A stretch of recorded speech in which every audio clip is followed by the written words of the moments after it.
Oh. Okay, welcome to the October 22nd, 2025 Select Board meeting. We are being recorded. Please rise for the Pledge of Allegiance. I pledge allegiance to the flag of the United States of America and to the republic for which it stands, one nation, under God, indivisible, with liberty and justice for all.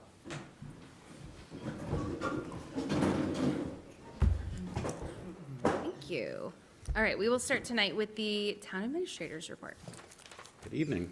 Evening. So just as a quick update, over the last couple of weeks, I've been continuing and almost completed the meetings with department heads. In between interviews and learning about the hot topics throughout town, we're getting very close if I haven't yet completed it. And I've begun the process of meeting with some of the both elected and appointed committee and commission chairs. That hasn't been as standard a process, where Diane was helpful enough with the department heads to set them up and line everything up with the commission chairs and committee chairs. It's been more ad hoc and related to hot topics. So I will, if you haven't heard from me yet, you will be. I'm looking forward to learning more about the work that's going on. This afternoon, I participated in a town hall in Lynn Auditorium on the UV project. David was there as well. The program was largely focused on the technical report from Apex and Kleinfelder, talking about the results and what they saw as lessons that they learned. And there was obviously particular interest in learning about the next steps, both on the Lynn side and the Swampscott side. And what I had tried to both caution and communicate is that the next step for us is to get Kleinfelder and Gino in before this board to give a deeper dive into the results, something akin to today, but in greater detail focused on Swampscott, so that we have a better idea of what those next steps will be and the options before us.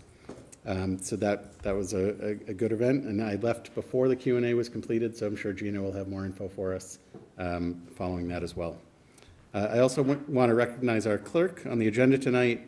We have Mike Bryson here as a potential appointment for the interim. Jared completed his service to the town this week and is moving on to Drake. So we had a small gathering for him to thank him for everything that he did for the community, and we wish him the best. And then around Town Hall, just as an update on sort of where we are with HR and open positions, we have an offer out on the customer service position, where we're going through the background checks and references. And there's also 3 firefighters that we are, in the same position, going through these initial background checks and making sure that there'll be great additions to the team. I met with each of them. They all seem particularly interested in serving here in Swampscott, which is great, and hopefully an indicator that they'll be committed here for the long term, and we look forward to them joining the team in the near future. Happy to take any questions or comments as well. Well, I just want to say thank you for your comments there, Nick, about the UV pilot program. And I'll be interested to see what we're presented with. And yeah, that's all I had. And if there's any particular questions, obviously, that we can ask both Kleinfelder and Gino to share in advance, that we can gather those up and make sure the presentation reflects the things that are most important to you all. So Yeah. if there's anything you want to share, please send it along to me, and I'll work with Kleinfelder and Gino, and we'll look at sort of the next 2 agendas probably to see which one has the most time and is most appropriate to get before you all. Nick, do you have any, is there an update on the rehab of the baseball diamond at Forest Ave? Just anything other than just this one sentence? I do not have anything else, but I'm happy to track it down and share it with you. I apologize. Oh, that'd be Yeah. great. Thank you. Okay. I would be interested to hear about that as well. Okay.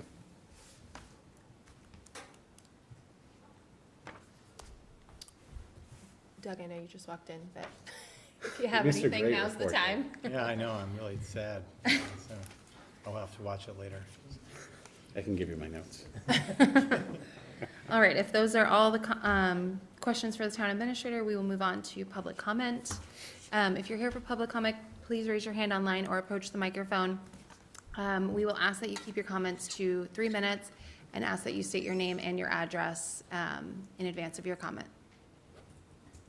Go ahead, Mr. Patsios, you're up.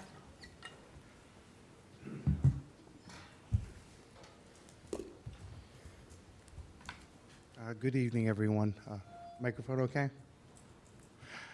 Thank you, everyone. Charlie Patsios, 130 Atlantic Avenue in Swampscott.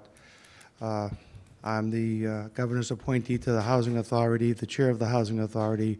I'm one of your assessors on the Water Sewer Advisory Committee and a town meeting member. The reason I mention those is that they have relevance in what I want to say this evening. I have an opportunity to view the town from many different positions, different hats, if you will, and as a result, I get to see very different points of view. Some time ago, I had asked to be heard as the Housing Authority Chair, and it took several meetings for me to be able to get in front of you. I was surprised that Max Casper was here at that time preceding me. Nothing wrong with that, but it was surprising. The Housing Authority, at the recommendation of Ed Augustus, created a Swampscott Housing Development Corporation. In other words, we are also trying to create more greater accessibility to housing, not only public, but also affordable housing. We're trying to be competitive, as you see other people with the Veterans Housing Project over on Pine Street. It is a great disappointment, and maybe there's something that I'm missing. But when I was in front of you about the Clark School, and I heard that through the representative that there was a $40,000 budget amount put aside to run the Clark School, and now I'm hearing that you're going to be using the children's money, their dues or fees for recreational activity to be able to run a school.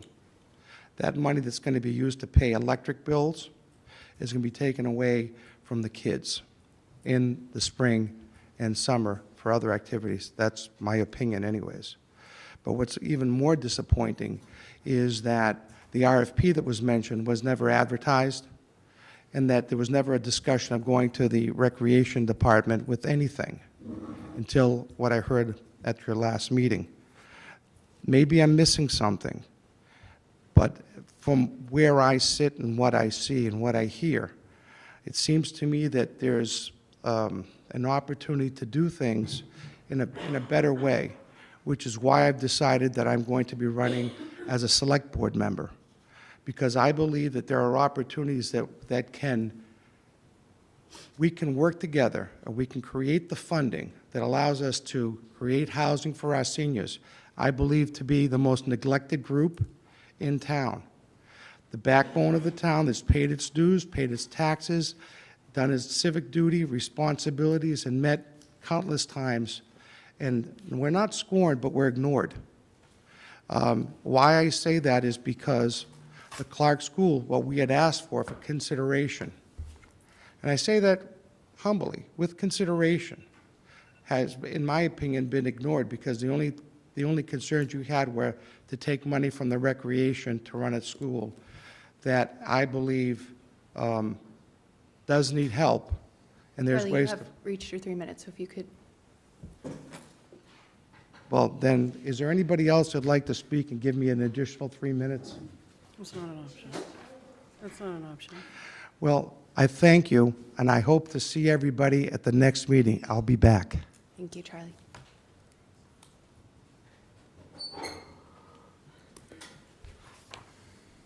Anybody else? Ms. Lau?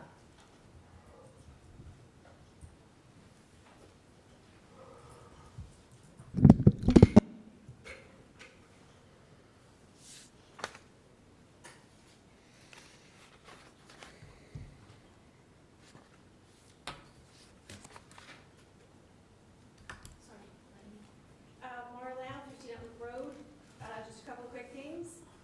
I spoke about master plan a couple of weeks ago when I was here. It went very well.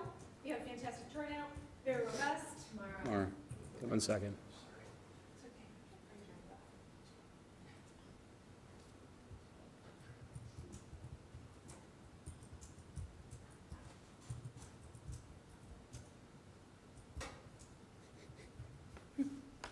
Reese. I'm gonna use this.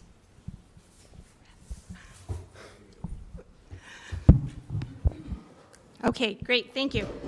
Mara Lau, 15 Outlook Road. I was here a couple of weeks ago and spoke about master plan. It went very well. We had a very robust turnout. I think that putting both meetings together in the same building for Glover, as well as Master Plan, were great, and bringing it to the new school was wonderful because I think it did bring a lot of people who wanted to see the new building, and I think it checked a lot of boxes. So I am rising to speak about Hadley and the importance of the community space that was voted on at town meeting, and I would like some assurance that that's actually going to happen, outside of being told by Dixon Mallory that it would be, there'll be community space like the pub, the bathroom. That's not the spirit or the intention of what it was.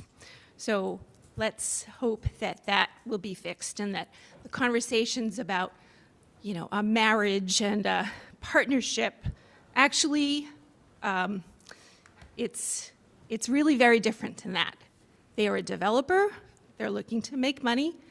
We have certainly a role in it. It is adjacent to our forever land in the town. The only thing that will always stay available for car shows and other important things. There was a planning board meeting the other night that, the idea was that the planning board's supposed to be giving people, the select board, information. That wasn't publicized to people. It should have been an opportunity for people to see the plans again. That didn't happen. At the master plan committee, it was unbelievable how many people said poor communication in this town is the thing we need to work on. The beaches, the rail trail, those were really high things too, but unbelievable about communication. So things need to improve. People need to get along better in the world and certainly in town. So I think the spirit of a community space in a building that had been a school for 113 years is about a drop in the bucket of an expectation. There's Stop and Shops that have community spaces. Let's do the right thing here, please.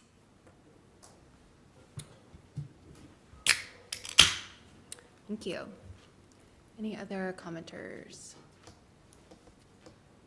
Okay, seeing none, we move on to old and new business.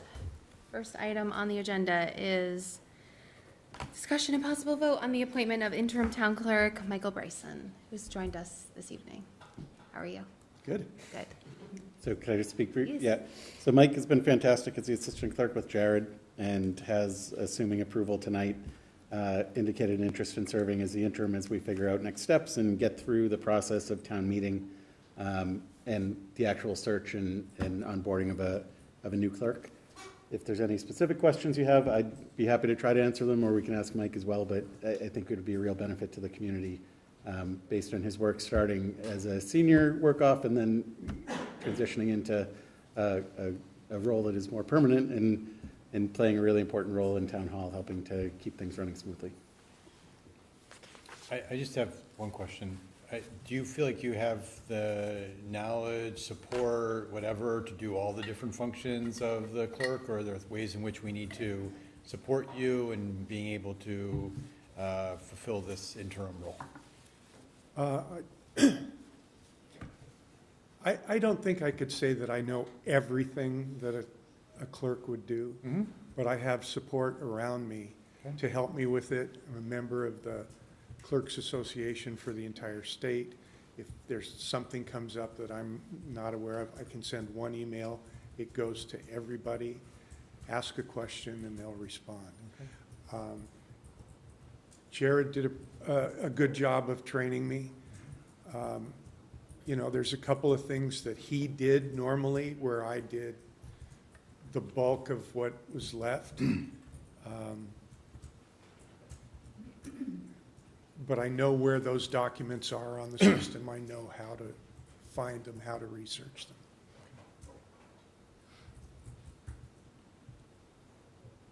Great. I'll move it. I'll move to appoint Michael Bryson as the interim town clerk. Second. All those in favor? Aye. Aye. Thank you very much for Thank you, Michael. volunteering Congratulations. to help us. Appreciate you. Thank you. Appreciate it. Thank you very much. right, moving on to item number 2, the financial update.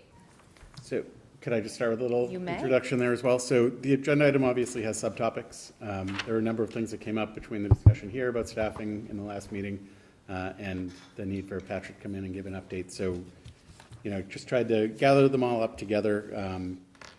Patrick's here to join us to walk through the first couple of items, and then I will jump in where necessary, but also to give the updates on staffing, the potential for the financial management review, and the transitional audit update as well. Before we move on, Diane, could I just see who the individuals are on the call? Because if Mary Ellen does join, we will need to do roll call voting. So I just want to be able to see if she's on. She's not on yet. Okay, thank you. Do you want me to leave that up like that? If you wouldn't mind.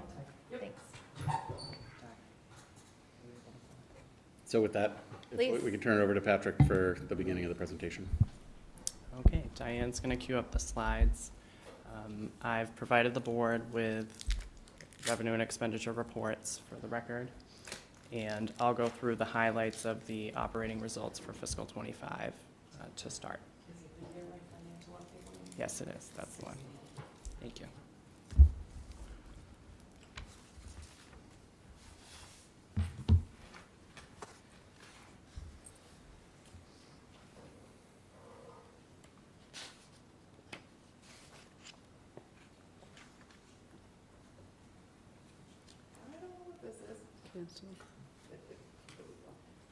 Okay. So to start, I'll just summarize the overall results top level for fiscal '25 in the general fund. I would describe as balanced, meaning that the revenues are modestly in excess of estimates, and the expenditures and encumbrances are modestly within budget. Yeah, that's good. Okay, perfect. Local receipts, I'll call out that local receipts exceeded estimates by $250,000, which is great. That means we have reasonable, not too aggressive estimates for local receipts. We like to see that. Budget pressures for FY25 on the expenditure side, not wholly unfamiliar to us. Legal counsel costs, healthcare costs, property liability insurance premiums, and public safety personnel were among some of the items that ran over our estimates. Budget savings observed in the budget were primarily attributable to vacant positions in various departments, so I categorize those as non-recurring savings. Those positions have or will be filled in FY26. Free cash has been certified as of October 14th, and we were certified within range for our financial policies, however, lower than our last certification, and I'll go into that later in the presentation. Sewer retained earnings certified substantially higher than last year and signaling meaningful progress towards compliance with our policies. And solid waste retained earnings were certified in a modest deficit due to an actual revenue shortage compared to estimates, which I will talk about more later. Patrick, can I ask one question there? Will you get to any detail, sorry, I don't remember, about the vacancy savings? Yeah, I'll talk about it a little more in detail Okay. in another slide. Thanks, Doug. General fund revenues specifically exceeded estimates by $81,000 at the top line. And some of the callouts would be property tax revenue, negative 2% variance to initial estimates, largely attributable to use of one-time funds to reduce the actual tax levy compared to our estimates. State aid, modest reduction compared to estimates due to charter school reimbursement.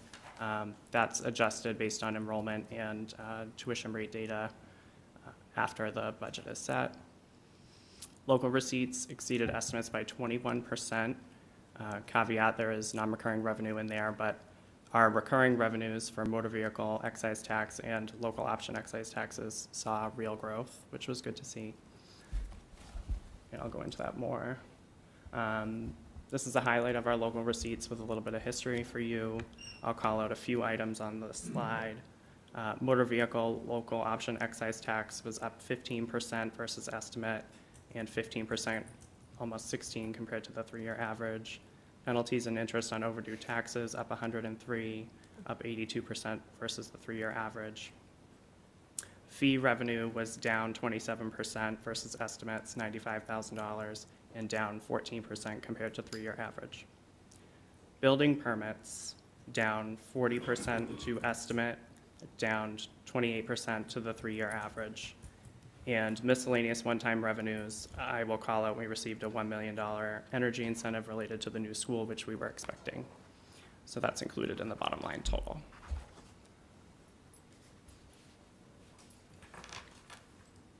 Can I ask a You can. Sorry. So the 1 million, Yep. so that's, when we talk about like we came in modestly balanced, Mhm. if it weren't for this 1 million, we Yes. would have been I well out of get it. balance. So at the top line, we were modestly in balance. We did receive a $1 million one-time receipt. So there's always some unanticipated revenues, and you're right that if that had not come in, then we would have a revenue shortfall. I'm just reporting the actuals, but that is a good point to make. On the expenditure side, the actual expenditures and encumbrances came in $176,000 under budget. And I'll call out a few items. Next slide. So I've summarized the main functions of the governmental budget here for you with variances. For personnel expenses, human resources, there was a $60,000 savings, and that was related to the DEI coordinator that was not filled and is not funded in FY26. Community development, there was a full year vacancy for a new position and a partial year vacancy. Those have both been filled. Building department, there was a partial year vacancy for the inspector that's been filled. And I'll call out public safety salaries ran over on overtime expense, and there were some offsets from salaries and other savings in that appropriation, but not sufficient to cover it. So those ran over the original estimates by the amount shown. Snow and ice, that's a wild card. We can't control weather or predict it too well. That came in $35,000 under appropriation, so we'll take that in any year we can get it. Property and casualty insurance premiums were up 19% compared to the budget. The final figures for the policies came in after town meeting last year, and we marketed our entire insurance portfolio and switched carriers, agents, to everything. So although it's a big jump compared to our estimates, I think it's competitive. I think it's fair to say that. And we added significant property value with the opening of the new school, and we're holding other properties, so that's a factor. Town council expense, nearly $90,000 over. That's, I shouldn't say town council, that's legal counsel in general, over appropriation. And employee benefits ran over significantly, and payroll tax. We'll talk about that more. Patrick? Yes. Just a quick question about the property insurance. So we're up 153 over the prior year. How much of that is allocated towards the new school, and how much is allocated towards the Hawthorne? So the Structure. property policy as a whole was up $99,000. That's inclusive of new school and Hawthorne, because we got the Hawthorne on the blanket policy for Yep. FY25, and it's still there for now. So does that answer your question? At what point does that change? Does the Hawthorne come off of the umbrella policy at some point? Yes, so the carrier has agreed to include it in the blanket policy for now. Obviously, it's not a typical risk that a carrier for a municipality incurs, so they don't want to hang on to that. So we've been put on notice that, if we're changing the terms of anything to do with that building, we would want probably we're either going to have to put it on a separate policy mid-year, or we would want to look to do that separate, have someone else carry it. Does that answer your question? So when you say mid-year, excuse me, is mid-year July 1, or is mid-year our fiscal? Fiscal 26. So, January. got it, so Will January need to be 1. addressed, 26. yes. Got it, okay. And do we have any understanding of what that cost increase will be effective 1/1? I don't off the top of my head. When we had the policy written separately, it was $60,000. I don't know if that's what it would be now, probably more. I would think Depending not on the less. use or what we Yeah. do with it. So it's a little chunk of change, Got it. for sure. Okay. Before you go to schools, I want to hone in on this $1 million a little bit more. Yep. Did we not say that we were going to have a kind of dedicated use for those funds when they came in? Mhm. Yeah, so that it's unbudgeted revenue. The thought was that would fall to free cash to offset the costs of paying, there was an appropriation made from free cash for UU expense. settlement. Yes, and that was an order of magnitude, I want to say $600,000 range, Right. yes. And that wasn't the, So did we, is that settlement payment? So that's, So that was we paid. paid it last year, yeah. That came out of free cash via town meeting. okay, so. And I'll it get gets to the free netted out in cash free figures cash. later, so you can get a sense of where we are, because as I mentioned earlier, our free cash position is in policy but less than last year. So if I'm closing the loop, we did not add to free cash. So there was no kind of direct tie that we were talking about besides the UU in terms of this funneling back? I don't know, if Max, you remember, like, in terms of like solar or anything else that we were planning on doing since that money was Days are flying by. Keep up with this. Needs to mute. Not sure what that is. Am I just totally misremembering this? I may be. The way I recall it is there were going to be some there was going to be some late funding coming in through grants, and that we would basically pre-fund the settlement to pay to the UU so that we would not incur additional interest from the UU, and that the town would front that, knowing that instead of, because I think at the time the conversation was, well, why didn't the school budget for this? And the school did budget a portion of funds for that, I believe, but the settlement was greater than the budgeted portion. So we agreed, well, the money would be returned to free cash once the National Grid money came in. So in order to, have it not be as great of a dollar amount, we paid it outright from free cash. It was just a timing issue. Yeah. Yeah, I remember that part, yeah, and you've helped me remember it better, but I just didn't know if there were other kind of dedicated uses for this, but maybe I'm just. There was a restricted pool of funds, and then there was an unrestricted pool of funds. I believe this was the unrestricted pool of funds. Hence, it can fall down Okay. to free cash. The restricted would have to be used for the solar, for instance, as my memory serves. I think you're right. Do you recall that at all?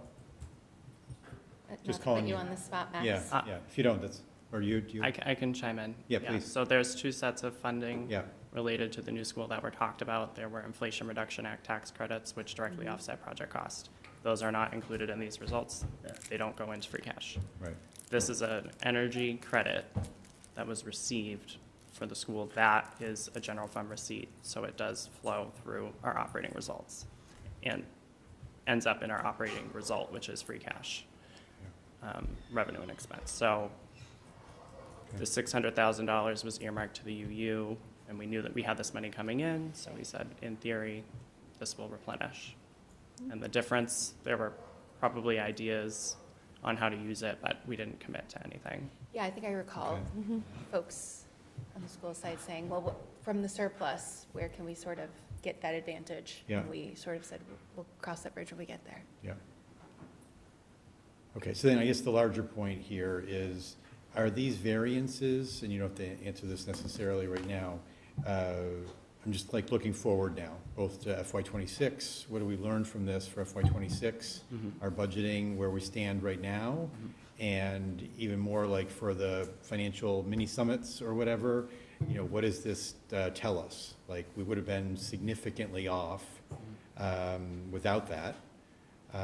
And I don't know, personnel-wise, it all kind of comes out in the wash in a way, pros and, puts and calls. But just the various pieces here, where does that leave you feeling about our current year and, lessons for going forward? If you have any thoughts now, but that would be great. But otherwise, it's more just in preparation for our coming discussions. I'll take it as a mindset, but absolutely this year, active monitoring, revenue and expense, and keeping in mind the long-term goals and commitments we're making with things like free cash, forecasting that, and comparing actual to our expectations and communicating that thoroughly and frequently. So I will take that comment. And there's some significant variables that Patrick and we have no control over that could seriously impact the free cash position this time next year, particularly healthcare and special ed out-of-district costs. So it's just, there's things that are well beyond what we think is best when we get to that discussion at the summit that I just wanted to highlight as well. Yep. To that point, though, there are certainly things that we could pay closer attention to in terms of personnel, right? Because that seems to be a glaring area that doesn't quite wash out, right? So that's something we can control a little bit and should focus on. Great. Okay, great. I did take some excerpts from the school's end-of-year budget update just to share context because it's such a big portion of the budget. Their general fund appropriation, they spent 99.7% of that. There was approximately $99,000 that was closed out as unexpended appropriation. That's what they reported out. There's a $200,000 free cash allocation last budget year for utilities at the elementary school. It was reported out that all of that was expended except for about $4,000. And that $4,000 is included in the $99,000 that they're closing out total bottom line. Bless you. And I put a snippet of their cost centers and how they track their budget, just for context, because we don't always have that front and center when we're looking at the high-level general fund budget. And they included information on their Nahant tuition revolving fund for revenue and expense. That's a large receipt that's kept separate from general fund, and they use that to offset the costs of those students attending the district. So I thought that would be prudent to put there. So just contextualizing the big number a little bit for everybody. And they do great reporting, so I just wanted to make sure it was shared. Okay. So it's the 99 kind of plus the 574? It's the $99,000 was unexpended from the general fund. The 574 is its own creature, separate fund. But that's an accumulation, yes. So that wasn't generated just from 1 year? That's an accumulation over multiple years, or that's just the 1 year total? Well, you can see the revenue and expense. Yeah. There was a $400,000 or so delta, so that plus what was in there to start. Mm-hmm. Okay. But just to put a point on that, that doesn't fall to free cash, it stays in the revolving fund. Yes. This slide here compares the free cash balance as certified by the DOR and our stabilization and capital stabilization fund balances with our financial policies as they're currently written. We have ranges based on percentage of budget that we target and want to stay in or exceed. And I've noted the position for each in yellow for you. So all in all, between these resources under current policy, there's about $1.25 million that is available above the bottom line of the policy should a need or an opportunity for an investment come up. We could look at these funds as a funding source for something. So just to see what we're working with.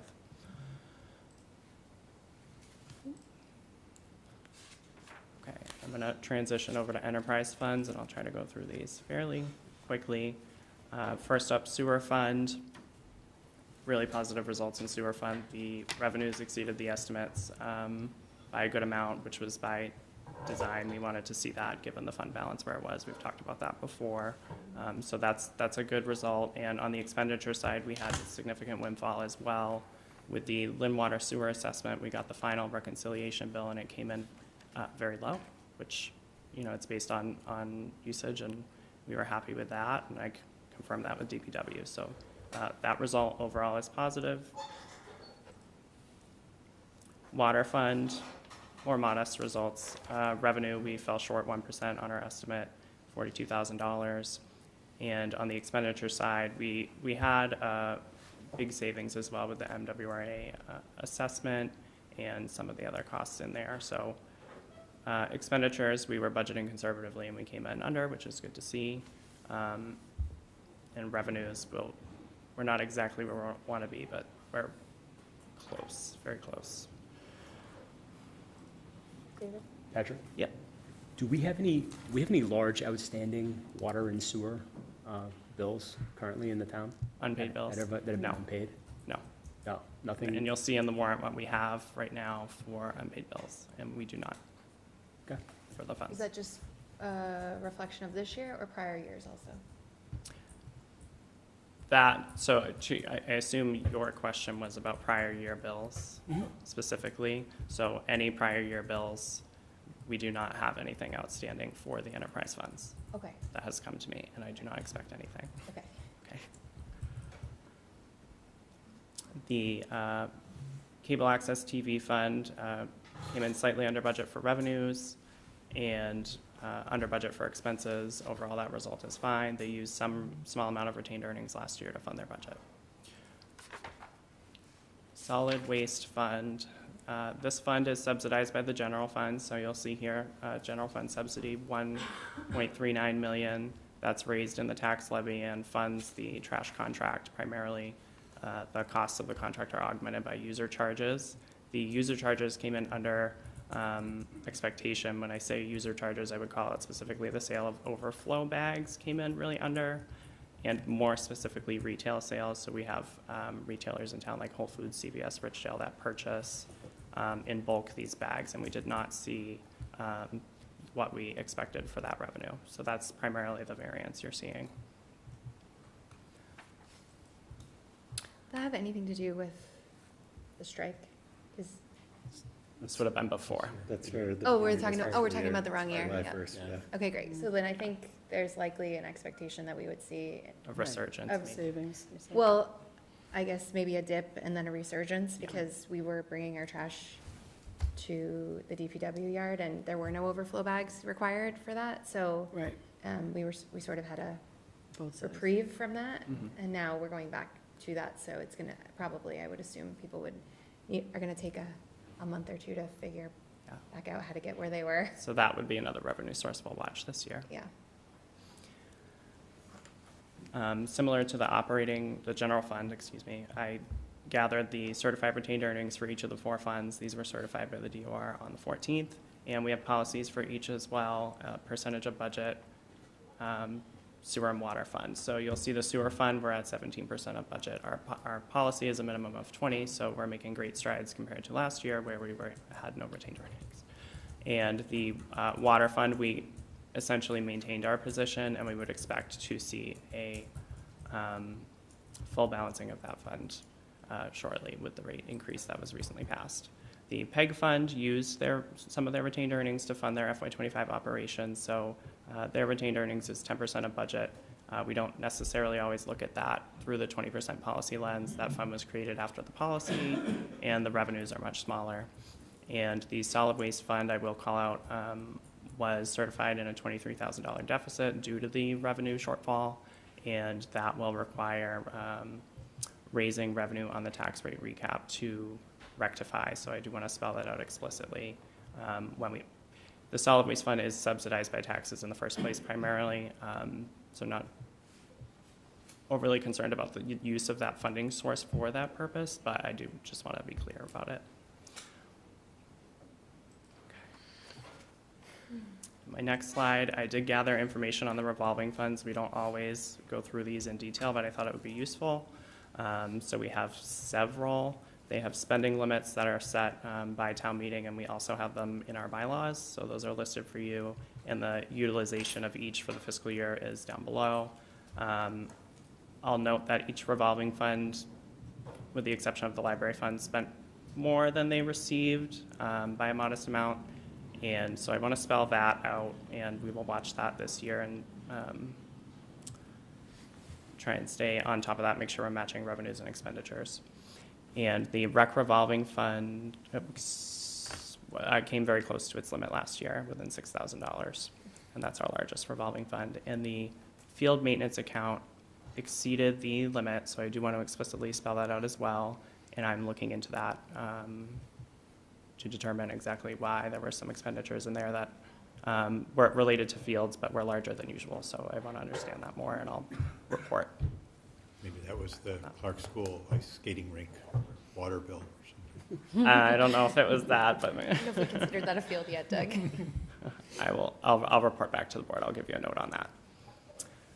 And finally, I would just want to give you a status update of the reports that we file with the state each year. When we conclude a fiscal year, the combined balance sheet was submitted by the interim town accountant on the 10th. We received certified free cash and retained earnings on the 14th from DOR. That was a pretty quick turnaround, so we were happy with that. You're receiving this update today, and then Schedule A will be prepared by the interim town accountant. They know they need to do that. Haven't started it yet, but it's due November 30th, and we'll let you know when that's confirmed submitted. And that's the extent of the operating budget update. I do have a couple more slides on health insurance that I want to go through with you tonight, but I'm happy to take any other questions at this point before we go there. Is the health insurance about looking backward or looking forward? Both. Both. Well, I mean, I think we're in better position than we would have expected at this point, right? Mm-hmm. Pretty much across the board, except for maybe solid waste. Mm-hmm. I mean, we were worried about staying within our ratios, kind of across the board, and we're in much better shape there.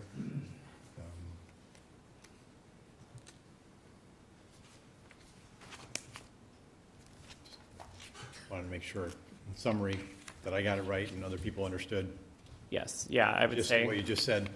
I would say that's a clear point. We're within range on most of our policies, and when we're not in range, we're making progress towards being in range. And that's a good summary point to leave with, I think. I do want to thank you, Patrick, for all the work that you've been doing for the past however many months, really steadying the ship and plowing ahead in all of this work that is not something you would be doing alone, so I appreciate that. it. It is a pleasure. I do like it. Yeah, Thank you. Yeah, I will say every time you join us, Patrick, you always add something from the feedback that we've given you, which is fantastic. Like, I know we've asked about revolving funds a lot, and you, without asking, you presented it, so just appreciate that ability to preempt the questions. It's great. Helpful. Thank you. Thank you. We're going to switch to the smaller deck. Can you switch it? Okay, so Diane's going to pull up the next deck, and we'll step through that a little bit.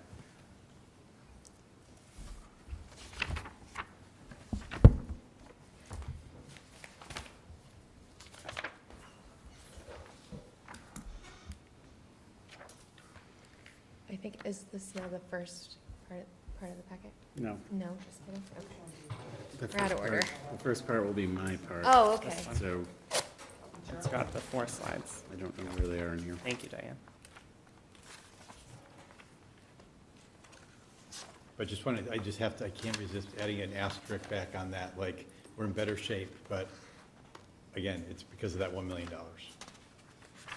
Yes, we would be having a different conversation if that receipt was not coming in FY '25.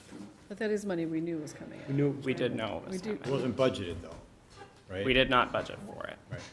Which is our fault. It's a windfall that, you know, Right. we would That we be should out have of had. range in our free cash without that.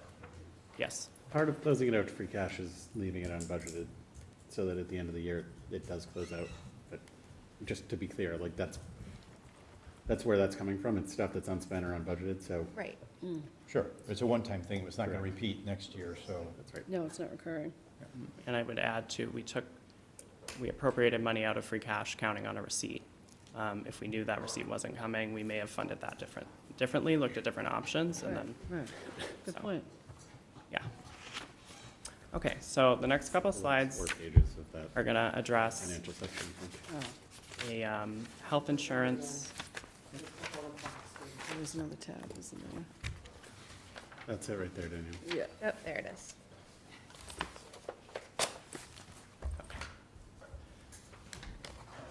Okay, so the next couple slides I have here for you, they're gonna address the health insurance expense for FY '25. There was a reconciliation done that changed the final expense number compared to what we would have expected based on reporting during the year. So on the next slide, I have information on what happened and where we went with that and where we are now. So, as you know, as part of the procedure for the Select Board and the Finance Committee, we can make year-end transfers by July 15th to move money within appropriations that are set by town meeting, as long as we're not exceeding our bottom line. After the 15th, we engaged the interim town accountant services, and he came in and started to initiate our year-end close process and identified a problem with the health insurance expense. And I communicated that to the interim town administrator, and I went through and reconciled the records with my understanding of the procedure and what the result should have been, and I forwarded that to the interim town accountant for review, and they concurred with my findings. So essentially what this means for the budget results is that throughout the year, the health insurance expense was underreported by a magnitude of about $445,000. And at year end close, we took that as an adjustment on the expenditures. And what that does is it puts the town meeting appropriation for employee benefits, which includes several line items, including health insurance, the pension, workers' comp plan, all these things, which was $13.9 million for FY '25 net of year-end transfers, and brings the actual to 14.3. So that's an appropriation deficit of approximately $370,000.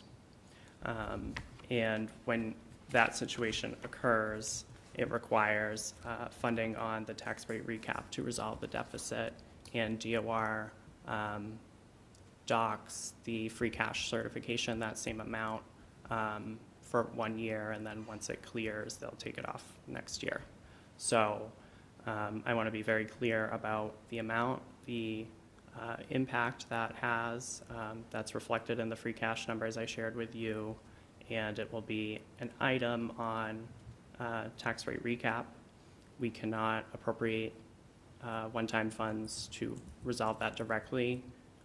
We can look to augment the impact of it with one-time funds of a like amount to reduce the tax rate would accomplish that. So that's the background on where we are now.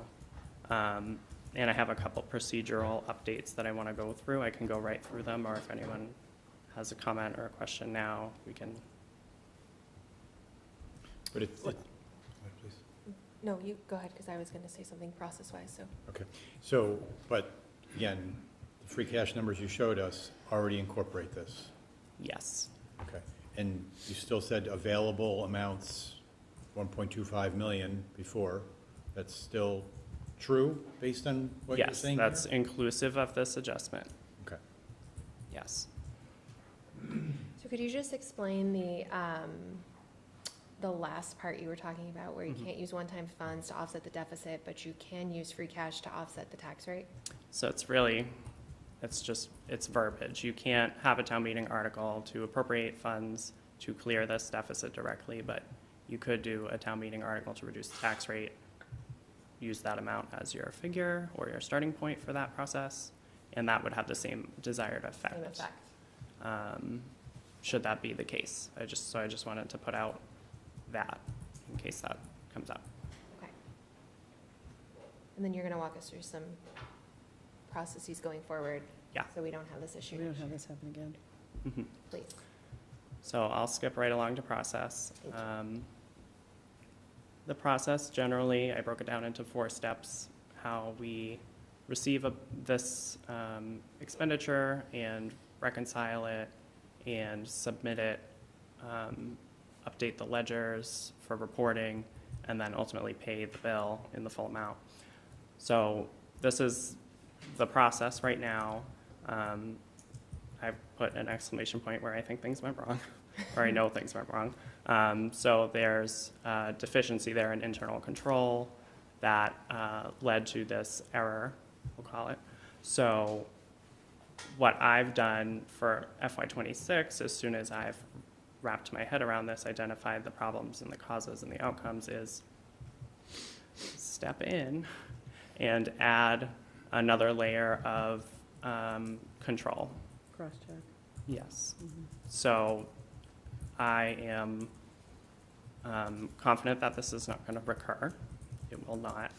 And it is something that is under control for FY26. And we've put procedures in place where this is being reviewed thoroughly and compared to our, it's going to align with our expectations, I guess, for this process going forward.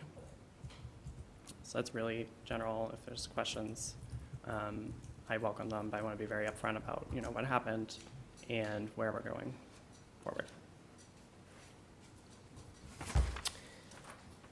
Any questions on that? We've had obviously the interim town administrator reported this out to myself as chair. At some point in this process, the step for me, just so the board and the public knows, was to make sure there is no other errors, right? Because what we don't want to do is approach folks and say, hey, we found this, but there might be more. So the request was make sure that this is the extent of it, and then how we're going to rectify it, and then we'll bring it forward to have a discussion. So that was the conversation that Gino and I had pre-Nick, and so that is how this sort of took. You can see there's maybe a month between the interim accountant and this reporting, and that's one of the reasons why. It was just to make sure that, number one, this was the only issue, and number two, we had some fail-safes in place to rectify it going forward.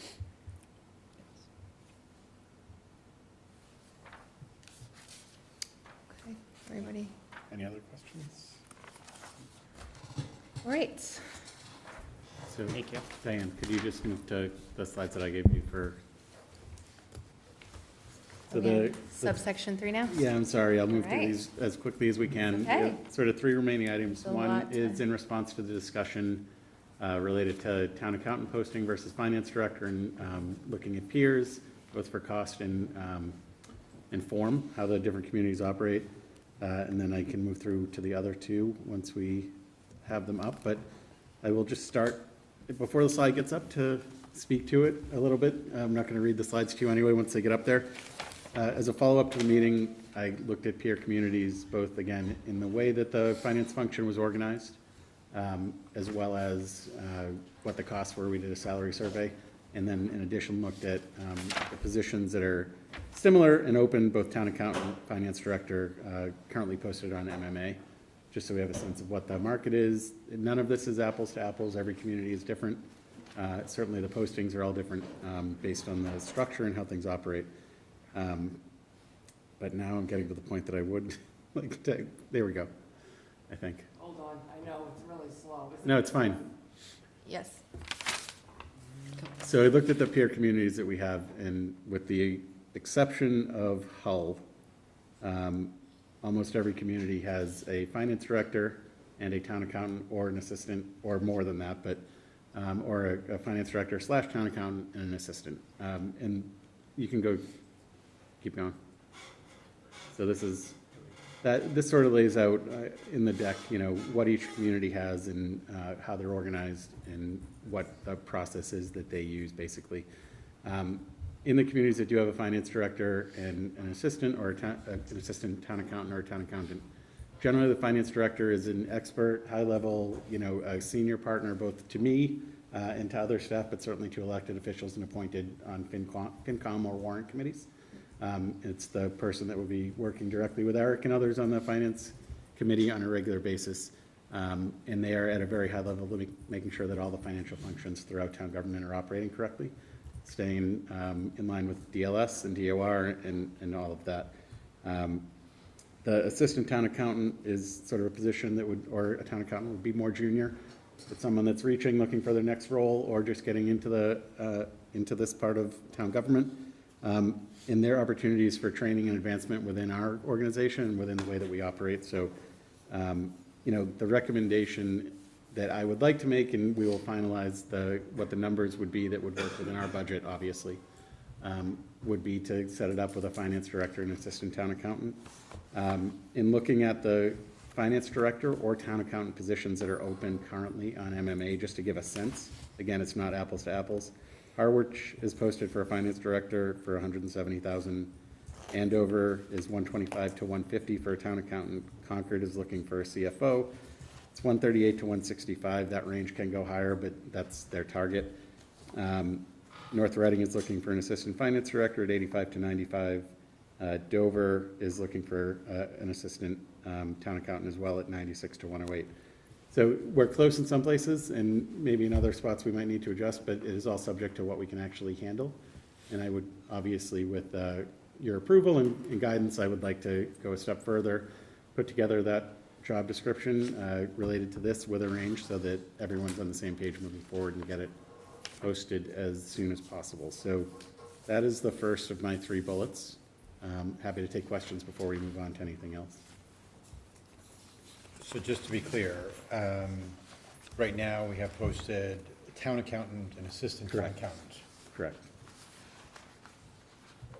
Okay, so, and we're on the verge of potentially hiring someone for assistant town accountant.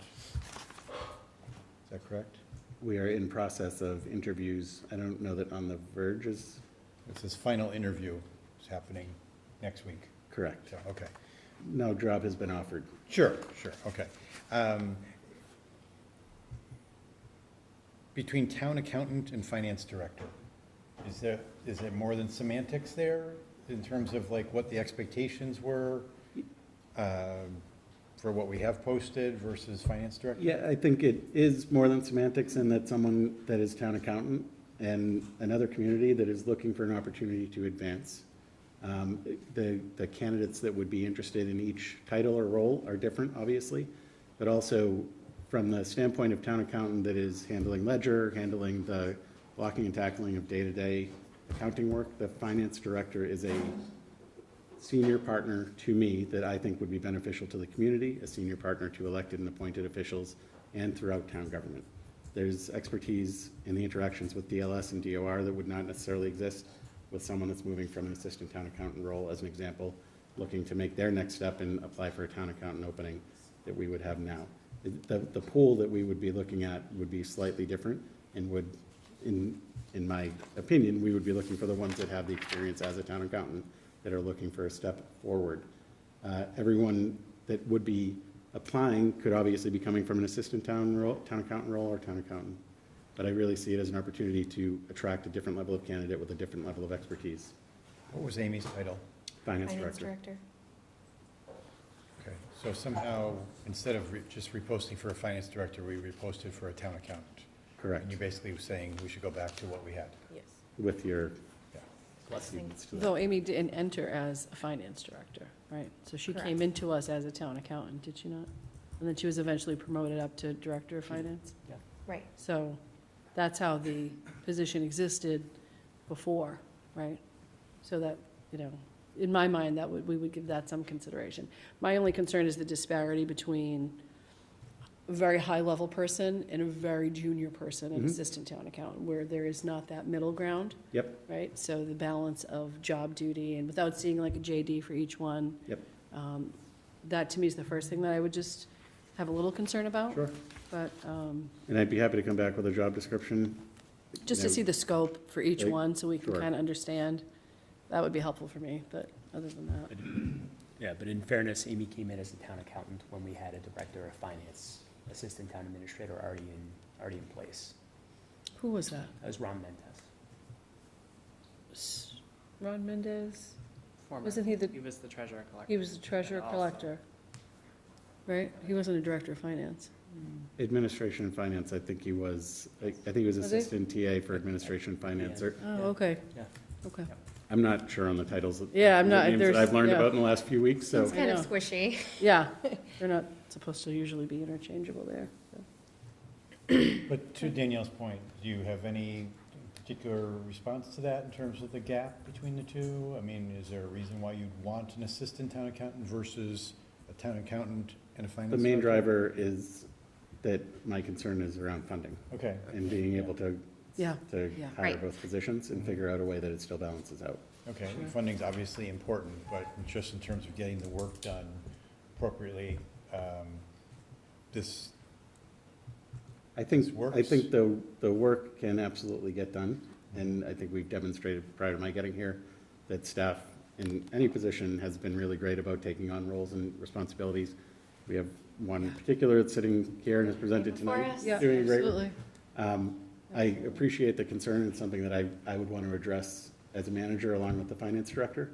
In a perfect world where I was not as concerned with trying to make it all fit from a funding standpoint, I think it would be great to say, we have two folks that are more senior, but I would love to find someone that is, you know, in the role, in a budget analyst position, as an example, in a community willing, that's Right. one of the roles that's listed on in our peers, looking to take that next step up, has experience within the finance department of a municipality. But I was trying to be realistic about what we could try to make work based on what the market looks like for salaries right now. My other concern or my other thought is locking somebody in at such a high-level position and a higher salary position without knowing that person's capabilities, right? So typically, you know, so as opposed to starting somebody as like an assistant finance director or senior town accountant, right? So you have an idea of what their capability is when you hire them, and then potentially promoting them up, right? When you see after a year that they've done, you know, a stellar job, as opposed to starting right at the very top with, you know, unfortunately, it can be like a, you know, good luck, bad luck situation, right? You might end up with a gem, you might end up with not so much of a gem, right? Right. So, so that's my only, that's just how I think about stuff, just food for thought. but- Yeah, and as I was talking about the roles that are open, they do vary from Interchange, yeah. CFO to finance Right. director. Oh, to- yeah. And if you go to the town website or talk to the TAs, the CFO, finance director, finance director / town accountant, these are all very similar. Yeah. But it's more the custom tradition and the way that the town organizes as opposed to, and this is where the job description that you Yeah. described would be really useful for everyone to take a look at for sure. If that is the feedback, I would love to have that on the next agenda so that we can move Great. as quickly as possible, that it's comfortable for you all. And can we just go over just a little bit how the hiring process for this type of job, what it looks like, right? It's not by committee, or is it just, are we just HR screening, phone screening, that same ladder, And right? so Is that the same it would approach? Be posting on the MMA and on the statewide site for municipal accounting. From there will be phone screen, a panel interview of some kind, and Okay. probably 2 rounds of that, and come to you with a recommendation that is informed by, 3 steps at least. Yep, On the panel, between the 2 panels, obviously I would be in the final one, but I would want folks that are not interacting, department heads that don't interact every day, in addition to those that do. So think excellent. like Gino and Jonathan, as an example, just so there's the full breadth of the interaction on the town side, and as well as hopefully someone from the school department even, because there's such a collaboration that's necessary there, that notionally I want to make sure that everyone thinks this person is a good fit, Yep. in addition to being technically capable to handle the role. Excellent. That was going to be my next suggestion, either the finance committee perhaps, or Certainly, the school they can department. designate someone to participate as well. I Yeah. don't mean to exclude them. But for this level, this high-level position with a very specific skill set is almost needle in a haystack, is very difficult. So I think that we need people with that being their wheelhouse a little bit, right? And I think there is a benefit, no matter where we land on the salary range, there are communities that are paying a little bit less, or that this might be something that they see as a new start, or, Totally. and, there's certainly candidates, just in talking to TAs in the area, that they identified that are not geographically far from here, Right. that may or may not be interested. So I do think there's a pool out there. I cannot promise the quality of the candidate, but in having those discussions, this is something where people develop a skill set. There's communities that have 3 or 4 steps, that if someone's starts as a budget analyst, moves up, and now they're the assistant, or they would see this as an opportunity to sort of take the next step in their career, having already developed in a municipal setting the skills that are necessary. Absolutely. I'm good with this, and I would say, I don't want to, I'm not, for me, you don't have to come back to talk about it again. Maybe others want you to come back again. But I just want to make sure we're getting, good quality candidates. And if we need to really talk about the salary, and then we should do that, as opposed to worrying that we're penny pinching and Sure. continually worrying. Right. I appreciate that. Yeah, I agree with Doug about not having to come back again. I'm supportive of the model we had in place. I think it worked for us for a period of time. We should look back to that, and if we could get candidates, obviously I'm not like, throw the checkbook at them, but like if we go to the pool and we're not getting an immediate response, then we've underfunded the job posting. So we need to just have a more rapid reaction to that, because I think we've seen in other departments things sit a very long time, and so I don't want that to happen. I hope we've learned our lesson there, and so I want to be more thoughtful about when something's sitting for 6 to 8 weeks without a viable candidate, we come back and immediately reconsider. Yeah, I don't mean to interrupt if you two both have comments, but I will not wait 6 or 8 weeks if we're not getting candidates. Selfishly, this is the position I think is really important for us to have. Agree. So you will hear from me if it's something where whatever we land on and whatever we can handle is not attracting anyone. I will be back to express that and figure out what potential solutions there would be. Perfect. Great. Just supportive of the recommendation. Okay, Very great, thank you. Can you go to the, so the next slide and the next bullet point is the DLS does financial management reviews. That's a Department of Local Services, a division of local services within DOR. This is something that is, next slide. Free to the community, and it, communities across the state avail themselves of this on a regular basis.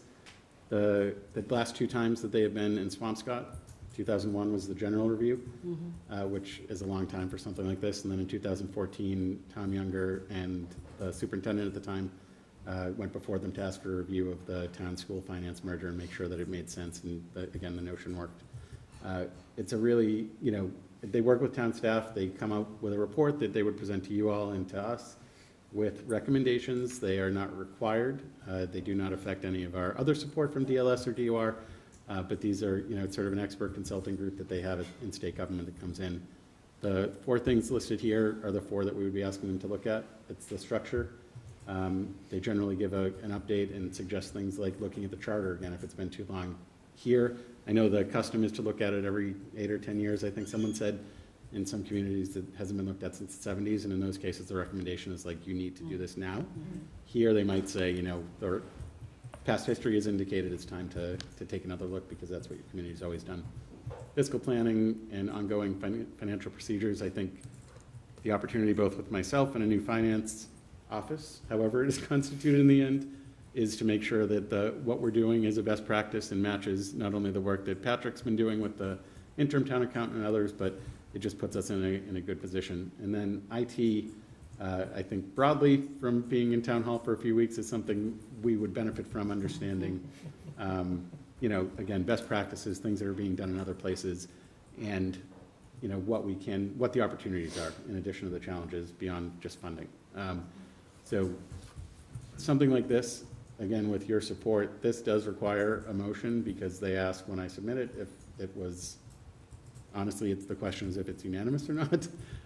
So if it's something that we want to wait for Mary Ellen, that's great. If you all are comfortable voting tonight, all we're asking right now is to get in the queue with them. There's communities that they're working with right now. It might be 6, 8, 10 months before we actually are able to get something back from them. But I think there's a real benefit that is longer lasting beyond, today or this year by engaging with them. So I was hopeful that if I can answer any questions you may have, that there could be a vote to support it. You said free, right? I know, I was like, what's the detriment? Exactly. I mean, we don't have to, think Mary Ellen we don't might have be to do supportive of anything that. they say, to be honest. You said that, like, they make There recommendations, is no they're not requirement. binding. It's not a requirement, they're recommendations that they put Yep, together. so I mean, It's a great idea. I remember when the Collins Center did the one back in 2014, and it had a lot of good information that they were able to generate from that, a lot of good suggestions that I'm not sure were ever really followed up on or put in place, but it's a fabulous idea, especially from the IT perspective, too. There's a collaborative that a lot of towns are parts of that we could I've heard of. consider that they'll probably suggest, I would I've imagine. heard about that as well. I'm all for it, myself. So moved. Second. all in favor of supporting? Aye. Aye. Great. You go to the next slide. This one's super quick. It was asked about, I think, by the chair prior to my coming on board, sort of what the status of it was. It was on the list of things because those were meetings that I was watching but not yet participating in that I wanted to take a look at. I talked to Patrick a little bit this week and last week about sort of where it stands and what the next steps are. The scope that's listed here is what was shared with a handful of vendors that we have worked with or would be interested in work like this in the past. That was, I believe, how we arrived at the appropriation, was the feedback from them at town meeting passed. For next steps, that the firms that replied, I believe there were three, two of whom we have relationships with right now, so I'm going to talk to the third one first. Okay. Because ideally, I think that's the best way to be doing this. We have worked with them in the past, but we're not currently engaged. So there's some familiarity, but they're not too close to anything. And from there, I'll be back before you with more information as we move close to an engagement, but it will be following the scope that was talked about at town meeting and getting information and feedback. But I wanted you all to know where we were, especially with everything else we were talking about in the financial update tonight. So no action there, but happy to answer any questions that there may be. I think once we choose a vendor, just a timeline would be great. Perfect. And that'll be what I plan to do then. And with that, I am done with the one agenda item that had 5 parts. So thank you. Well done. Look at that, 2, 3, and 4 are marked off. All right, thank you very much, and thank you again, Patrick, for joining us. Thank you, Patrick, for all your hard work. We will move to discussion and possible vote to approve the MOU for the use of the Clark School, and discussion and update on the recreation revolving account, which we've already sort of briefly touched on. Do we want to start with the rec revolving, or you want to? I think if we want to start with the presentation. Okay. So what you put together is in response to the feedback that we received at the last meeting to try to give a broader understanding of how we think we can move forward.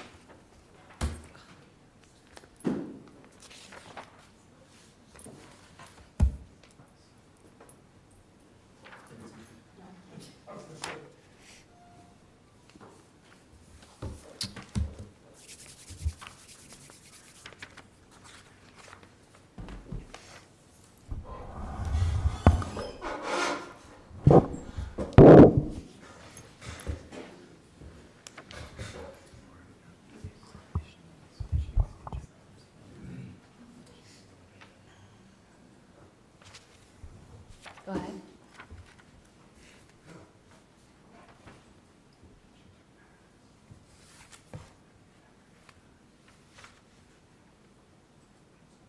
Thanks, Diane. Thanks, everyone, for having me back. This is a brief presentation kind of just outlining some of your questions that you all had for me last week, and some additional ideas, revenue streams that we can expect to come in, and just sort of overall thinking behind the use of Clark School. So, I think I need a mouse, I guess. Okay, sure. So really, when looking at Clark School, and I know we talked about it at the last select board meeting, we spoke about it, or I did rather, with our superintendent and with Max, but really it's just about investing in our existing space that we have in town, which in turn really is an investment in our community. So I really look at it as 4 parts. One of it is preserving a town asset for the people of Swampscott, not an outside tenant. I know we spoke about the possibilities of having, putting out bids to see if anyone else wants to use it. This would sort of get rid of that notion and just keep it within the town, for our taxpayers to enjoy. It would allow me to expand affordable year-round programs for residents of all ages and abilities. And I really feel very strongly about all ages and abilities. I am very focused on making sure we have programs from toddlers all the way up to seniors to complement what, it's not to replace, it's to complement what the senior center does, but also to be inclusive of abilities. I met with Northeast ARC last week to talk about having more inclusive programming. Today I saw a really awesome unified sports basketball game. And just those types of programs are really important to our community, and I know to the parents and families of those children.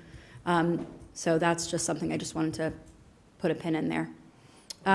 Creating local revenue, jobs and volunteer opportunities and partnerships, really just creating more opportunities in our town for folks, whether it's our senior volunteers that will likely be of great help in this space, or jobs for people that are going to be running the programs. There's a lot that we can do there.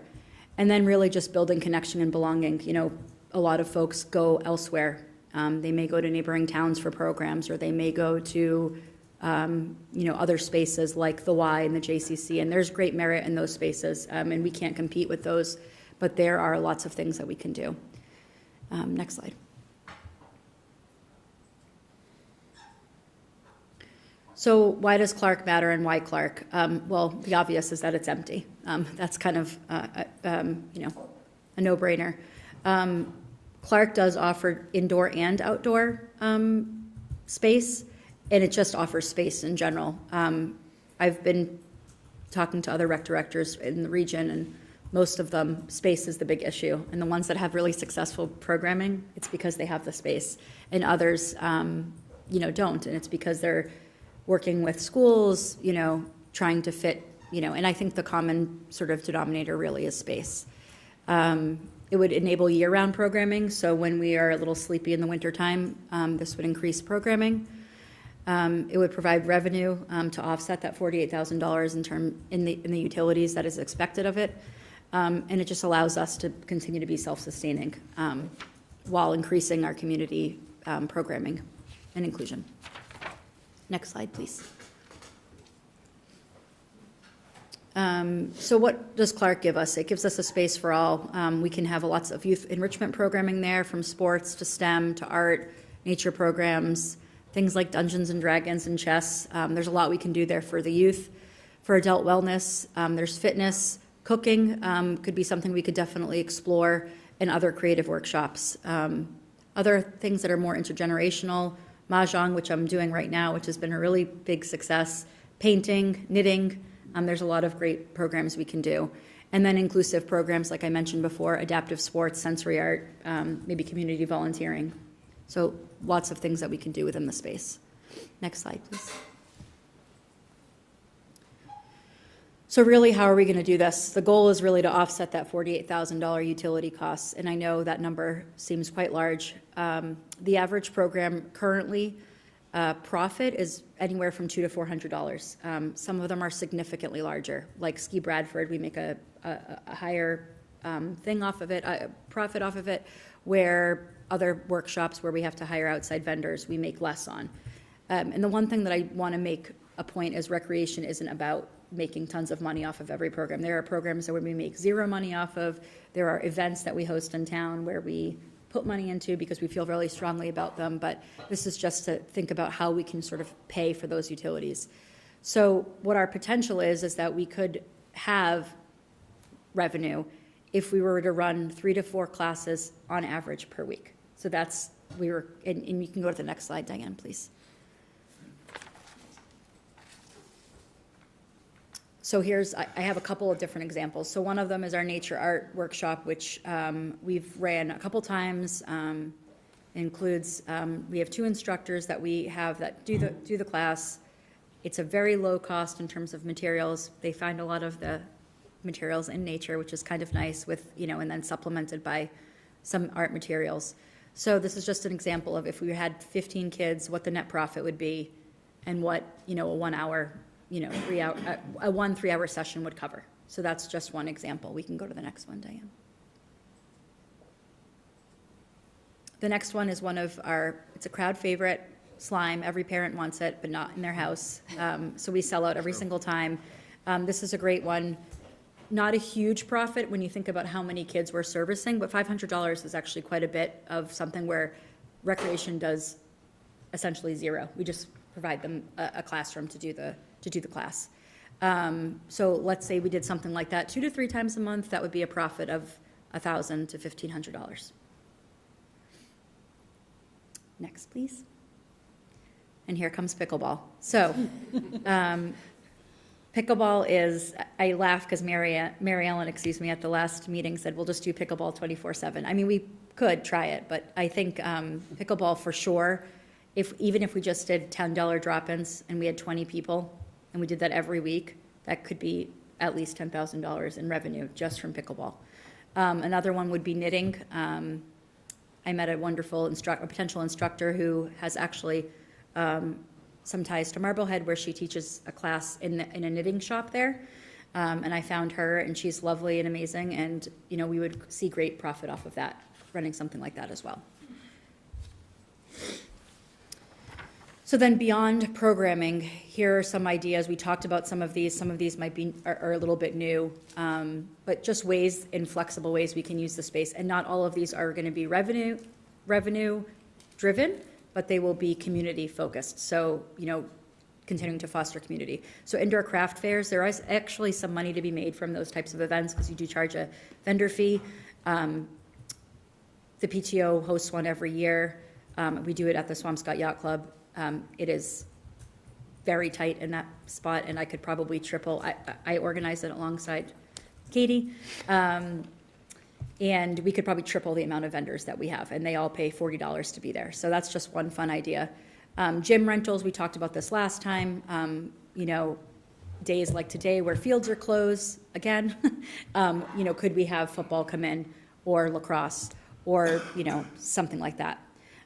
Room rentals, so if you're someone in town that wants to host a meeting, whether it's for your nonprofit, maybe we have a small, booking fee. This is a fun idea, work from home flex spaces. Sometimes you just want to get out of your house, but you don't have $500 a month to spend at a WeWork.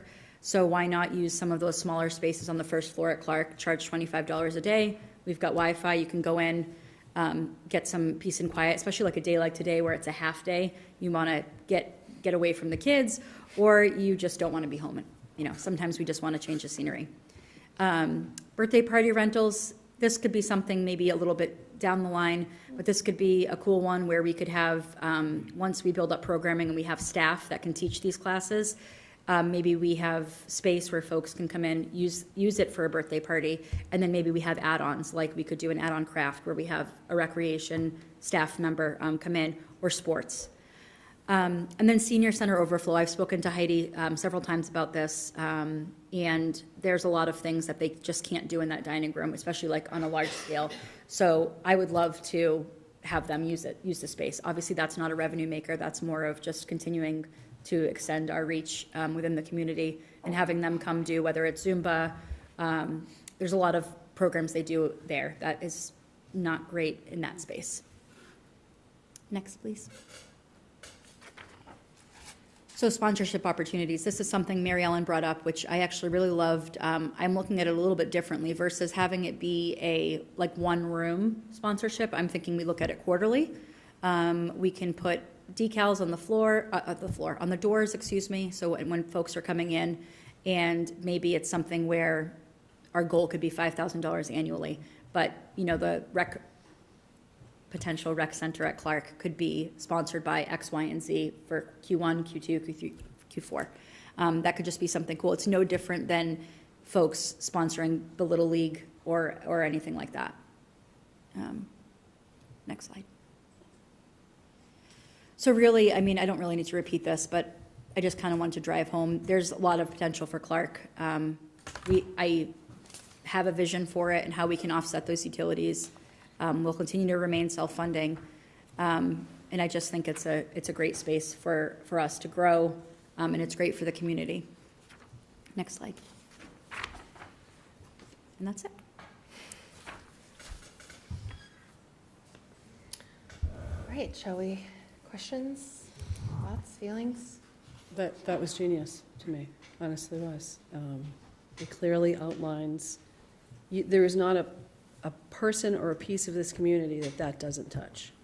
That little display that you just put on, from children to adults to seniors to inclusive programming, every single person in this town has the ability to benefit from what you just presented. So to me, that speaks volumes. That, combined with what we heard at the last meeting for the folks, for the Life Center, like that, this is in line with that same approach, right? It's partnering with the Senior Center and Heidi, who it sounds like you've talked to about this at length, right? Both your recreation department and the Senior Center have expressed difficulty fitting into the spaces that you don't even have. You don't have a dedicated space, and that was the complaint for many years before you. And now we're in the position to actually make that happen, in addition to taking the challenges that the Senior Center is facing, because they don't have the space either, right? So, I mean, to me, that was very thoughtful how you presented that, and very clear about what we can accomplish. So I have no questions. I just think it was great. It was a lot of work, I'm sure, but thank you. Thanks. It's helpful. Please, David. No, thank you for putting the Sure. the presentation together and actually giving us, the ideas of, the revenues that would be generated from each of these programs. Maybe this is a question for you, Charlotte, or Max. Are there any capital expenditures that are needed to ready the building for such programming? No, I don't think there are. The building has needs. It's not a modern building, but there's nothing that stops us from occupying it immediately for these purposes. Okay, so it's literally just moving around, it's moving furniture, and you're ready to go with some moderate decorations, special touches, with, what have you. Okay. I guess following up on both of them, I think this sounds really exciting. And I just want to make sure that we're kind of super eyes wide open about, like, we're talking about $48,000 in utilities costs. That's an estimate, right? And if we're going to be using it a lot, I don't remember the details about how we got to that estimate, but we'll just assume that's true. But then this is a lot of programming. So is it realistic with what, your time and energy and the massive recreation staff to be able to pull all of this off? Because this is a lot, right? So that's kind of one question. And then cleaning, the town is taking on the snow removal and a couple kind of ancillary things. So I guess it's just, one question about the staffing. Sure. And how does that kind of mirror, like, the intensity in the summer and, preparing for the summer when you have to, like, you're chasing this ball, to try to get to covering these costs. And then, are there other costs that we really should be thinking about? Really, is the nut we're trying to solve 48,000, or should we be thinking that it's, I don't want to make it harder, but is it really 60,000? Because we got other things we really need to be thinking about that.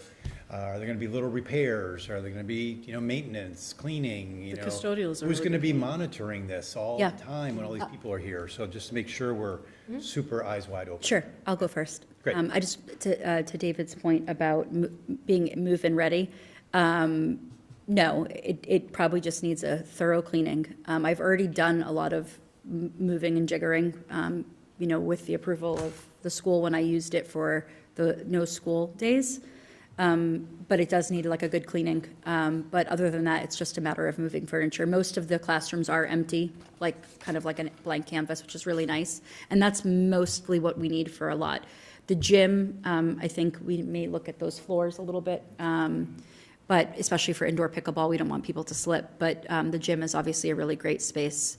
Okay, so then to move on to your Doug. So staffing, we do have an open position for an assistant rec coordinator that we're currently interviewing for.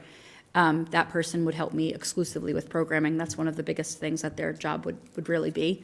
And that's previously what the previous person in that role did as well. I'm not naive to think it'll be a lot of work, but I'm really up for the challenge because I kind of want to prove that we can do this, because I do think that there's a want and a need, and I feel like it's just sort of like a missing part for the community.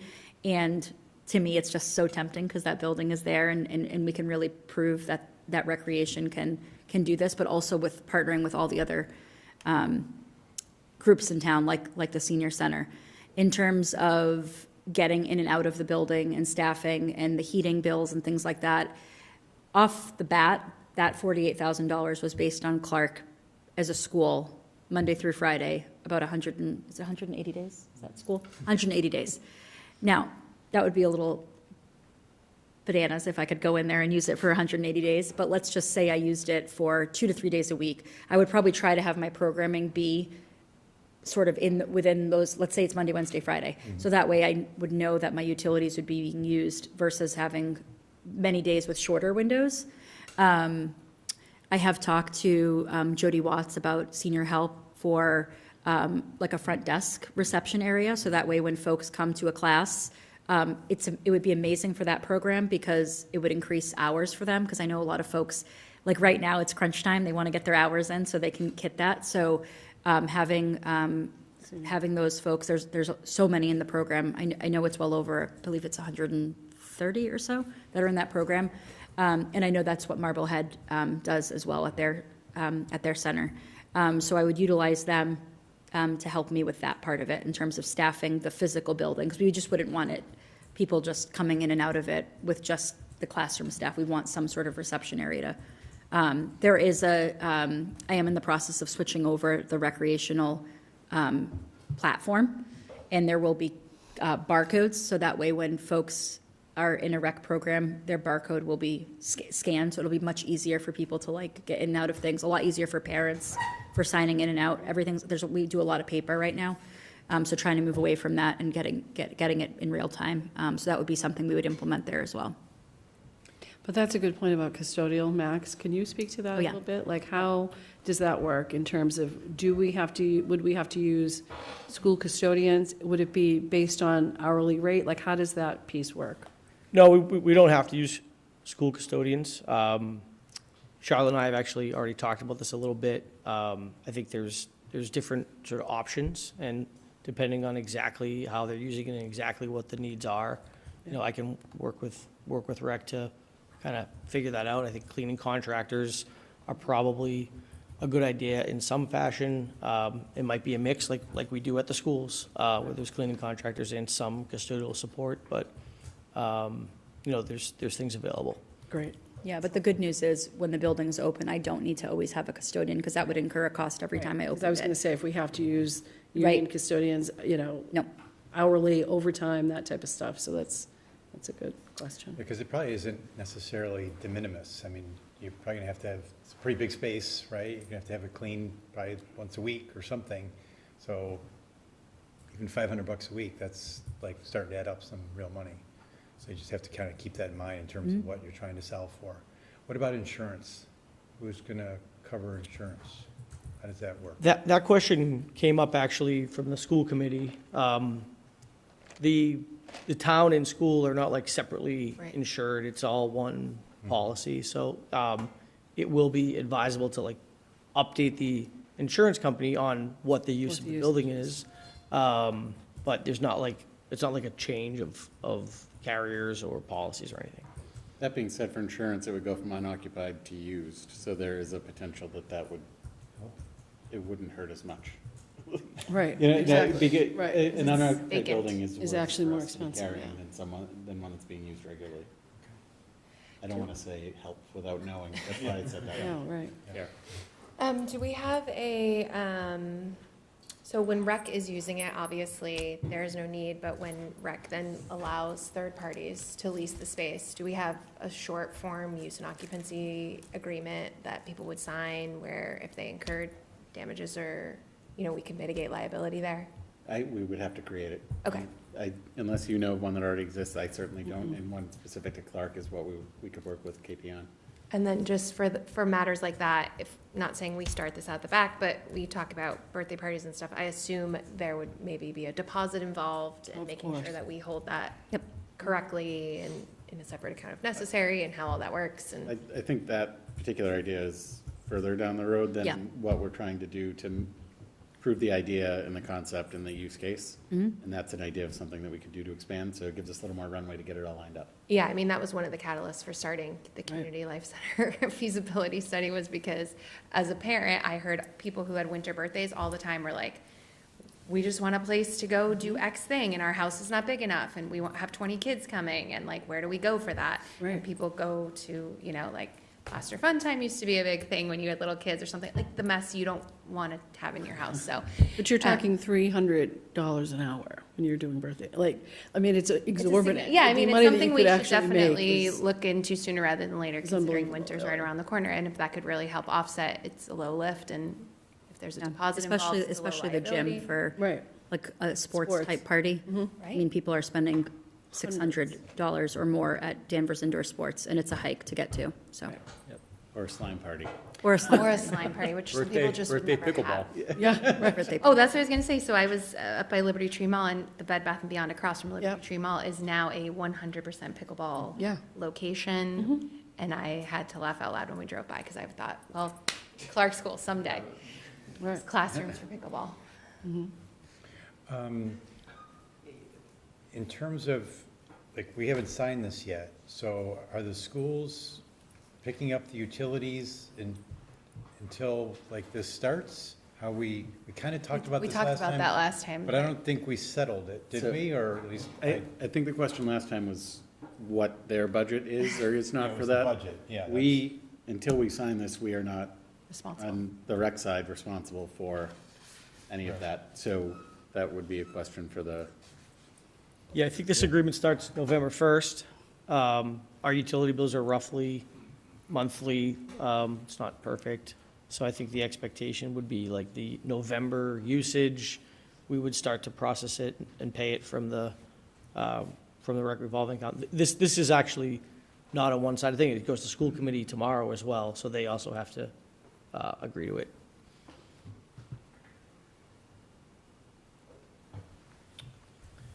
Any more questions? Thank you all for being very thorough. It's exciting, but it's like a little business. You know, it's really, It's a big. It's a big business. revenue That's stream. what it is, it's a big Right, business. And just last thing, we had talked about the rec revolving account from an expenditure perspective. Yep. So if you're gonna add these programs, we may wanna consider upping the The rec limit. revolving account. It's limit. already at I 98%. don't know how we don't, considering we were within $6,000, I think Patrick said. Patrick.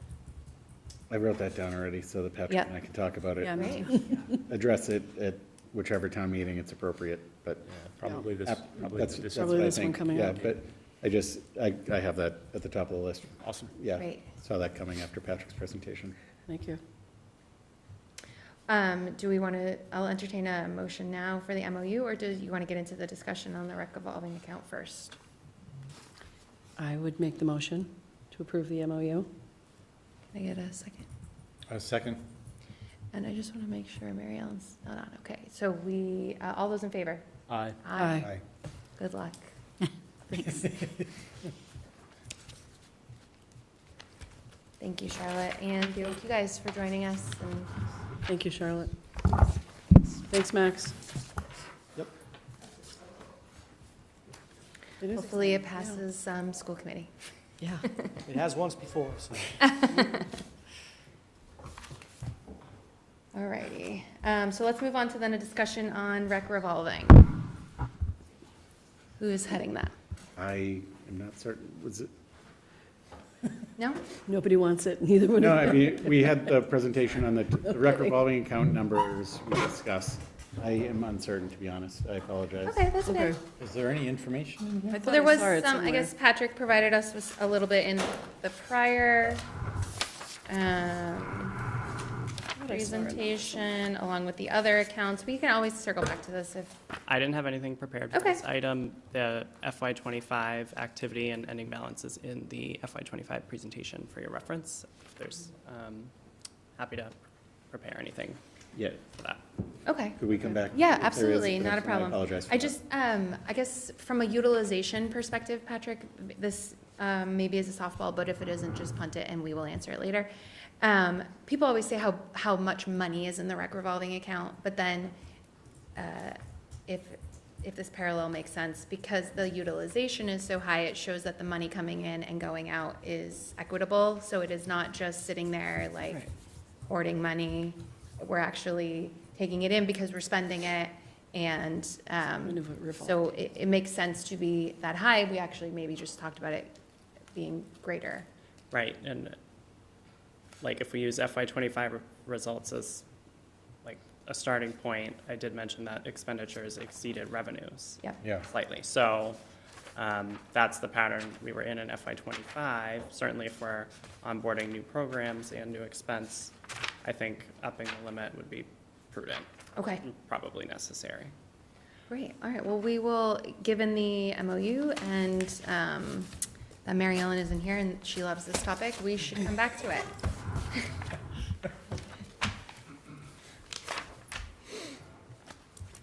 All right, climate action has been patiently sitting and waiting for us. Appreciate it. Meanwhile, the planet's warming up as we, Hot air up here. the room. Things are dire. There's always hot air up here. All right, we can bring forward their presentation, Diane, please.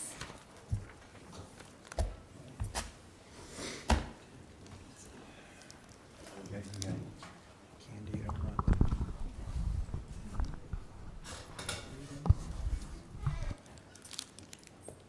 That much. You guys want to introduce yourselves, even though we know most of you, all of you? I think we have 3 slide decks, so we have like a quick. Oh, okay. overview. Martha, I And then don't we're think gonna- you have the mic Put a mic in. front of her, but she's talking around it. All right, are we ready? Yeah, that's right. And then there should be another 2 presentations. Okay, great.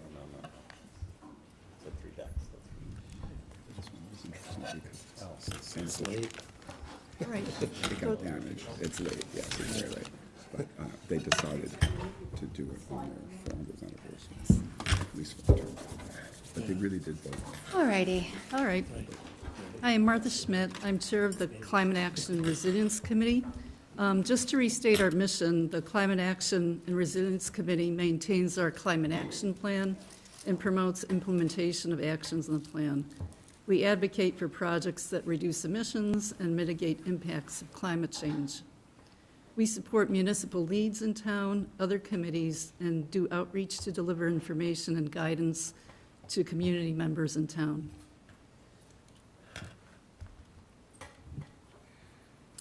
Our climate action plan is organized into 5 major focus areas, and just on the right is a chart of where our emissions are coming from. So over 50% of our emissions are coming from buildings, and over 30% is coming from transportation or vehicles.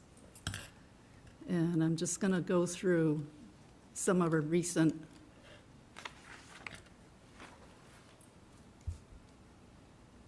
activities. Next slide, Diane, please. Oh, she's got it. Yeah, Oh, is it, sorry. Next slide, Martha. it's being, You might be too Patrick. far away from the Yeah, you open the transmitter. window. it's not gonna, oh, there- On the left. close.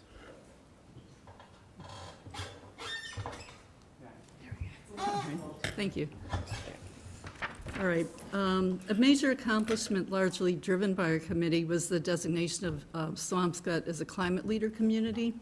This was a result of our towns meeting 5 required criteria, the last of which was submitting a municipal decarbonization plan, which we did in December of 2024. This makes our town eligible for significant grants opportunities, and including a $150,000 technical assistance grant and up to a $1 million accelerator grant. And these would target municipal buildings specifically. And we're currently working with Max to identify the best projects for submittal. We are also continuing to support the Community First program to encourage free home energy audits, weatherization, and HVAC conversions. We're doing community outreach and have recently set up a Resilient Swampscott website to promote community engagement with activities that community members themselves can participate in to reduce emissions. We're participating in the Municipal Vulnerability Preparedness Program 2.0 and also contributing to the town's update to the Hazard Mitigation Plan and the town's 2035 Master Plan. And most recently, we're starting to work on sustainability guidelines with input from the Planning Board. And last year, we worked on a Climate Futures project, which is intended to help educate our community about climate change impacts.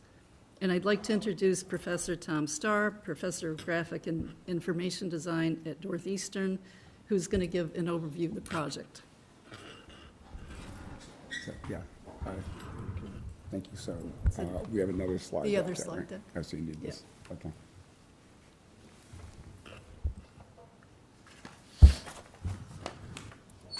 And while we're setting up, do you have any questions about any of the activities? Great job. All right, we'll take it. Listen, I will say this, you guys are always a very engaged group. You're always very present at a lot of things that happen around the community, and it's nice to see that it sort of hasn't lost its momentum. You guys have probably gained momentum since you've sort of established, and you've been energized by big wins, and I appreciate all the work that your committee is doing for us. Thank you.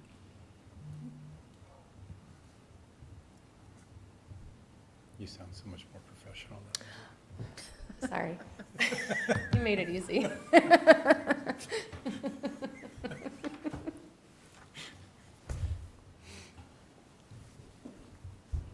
I'll take advantage of the awkward pause and mention that Plug that's something. okay. I'm Neil Duffy, and just mention, since you were talking about Clark Utilities, just put a plug in for a future project. The Clark School is one of the best sites for solar, and electrifying that building and putting solar on that building would probably easily pay for the electric use, but it would be an investment.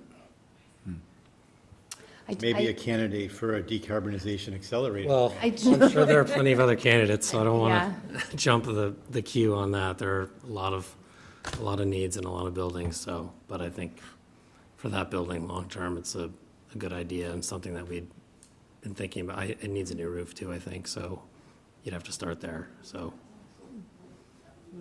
Sorry, Max, I didn't. Technical difficulties, sorry. That's And okay. as we heard from some people during public comment, it's not a done deal what would be the use of that building or anything either long-term, so Yeah, good point. a lot of questions. Yeah. But that is part of our decarbonization plan, Yeah. so it's included. Yeah, would love to understand more as we invest in some of these long-term output grant funding where we're making investments into utilities, how change of use in building, renovations, things like that affect those long-term. I'm sure that's, Max, you know all about that, I'm sure, but would love to understand, like, is it worth it at Clark to go down the grant road for some of this if we don't have a long-term usage established for it yet? Or is that putting the cart before the horse? Good job, yeah. All right. So anyway, thank you for having me attend. And what I really want to do is just put in perspective that this is a regional project, and Swampscott would be a collaborator along with many other North Shore towns. And although I work in Boston, I live on the North Shore, and that's one of the reasons I'm doing the project here. And it's funded by the Essex County Community Foundation, so there's no cost to any of the communities. And the funding was granted just to fill in the time. Okay, the funding was granted in 2021, and I've been working with communities on a rotating basis, quite a few communities, as well as organizations like the Trustees of Reservations. And so already there are 116 site-specific installations, probably about 70 or 75 in Essex County. There, we talk about them being signs, but this is an actual size of one that's in Salem. So they're only 8 inches in diameter. They're more like medallions. So just to put that in perspective, and they're meant to be put at pedestrian eye level, not something you'd see from a car. I have no idea what's going on. It looks so promising. It's there. Can we what am just I not, missing? maybe we can't share at home, maybe we could just present, have it pulled up, Diane, to present here, and Oh. We have something I can. and we can share it on the Pictures, I website mean. tomorrow. It's not a slideshow, it's not a PowerPoint, Yeah, it's It's just a it's just a PDF. so you just scroll through it. Yeah. Did you get that, Oh, Diane? that's right. The PDF. Diane, it's scroll, it's a PDF. Yeah, no, it's just, We're just advanced pages. I think it's a big file in the, it's just. Yeah, it might be a big file. Okay, do you have a copy of it with you? I can give you mine and we can go through it that way. Just hold it up. Yeah, I have something I can Okay. go by if you guys have. We have look at it, that. so. Yeah, sure. So, it just on the second page lists the communities that have agreed to collaborate on the project. The ones in white are places where it's already installed. The ones in black are in development. And on the third page, basically what this tries to do is engage people in thinking about climate change where they live rather than as a global phenomenon, and also in terms of time. So it's often talked about as being something that's going to happen in many years from now, but there are certain projections that science has made that can pertain to our region. One of the biggest study. Diane, maybe That- don't, sorry to interrupt, maybe don't go to full screen mode and just. Yeah, that's a this good way. idea. That way, mhm. So you could go to, Yeah, let's yeah, try yeah. that. So there are the communities, right? So we talked about that. So the idea is to try to artfully change the relationship of citizens to space and time by landmarking where climate change might affect us right here in Swampscott or on the North Shore. Next slide, please. Is it a slide? Next. Okay, so the model is these great historic installations where you're standing, you're reading this, and right at this spot, you learn that this happened. The only problem is this is in the past and climate change is in the future. Next, please. But we know there are many ways to deal with this concept. Next, please. And so here's one of the first installations in Salem at the Derby House. So the idea is it's written in the past tense as if it was put at the end of the 21st century, and the dates are throughout the 21st century. Next. So, and they're in categories. They either address climate events like that, next, please, or something like this, a trustee's property, next. And sometimes they actually do chronicle a real event that happened in the recent past, still in the 21st century, but these are things attributed to climate change. So it spans from the recent past through a more speculative future, but the speculative future is based on science, and every one of these messages is linked in an interactive with the science on which it's based. Next, please. So that's another event. The other thing, another topic is species impacts. Next. So this in Essex, next. Or in Newburyport, next, please. Maybe the most populous category is adaptation efforts, because a lot of communities are already trying to adapt or looking ahead. This in Essex about the causeway, which floods all the time. Next. Or this is a rather whimsical approach at how to adapt, developed by students in Arlington. Next. And then mitigation, so things next that actually do something to change the situation. As you know, this wind offshore construction site in Salem maybe isn't going to happen now, but it was supposed to be finished this year. Next. And then this in Durham, where, you know, they're committed to 100% renewable energy. Next, please. So this is the interactive. So you notice that each one of the plaques has a QR code.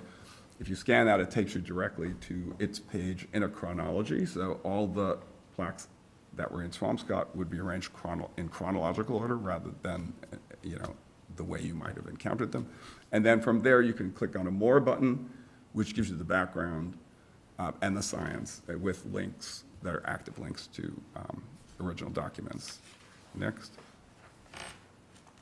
Oh, no, that's pretty much it. So, any questions before? Otherwise, you know, Martha and Suzanne and Neil maybe can just talk about, you know, what we've worked on for Swampscott. Yeah, let's see the Swampscott one. Yeah, excited. Awesome. Suzanne Hale, Climate Action Committee, also Tree Committee, in case, because we do talk about trees.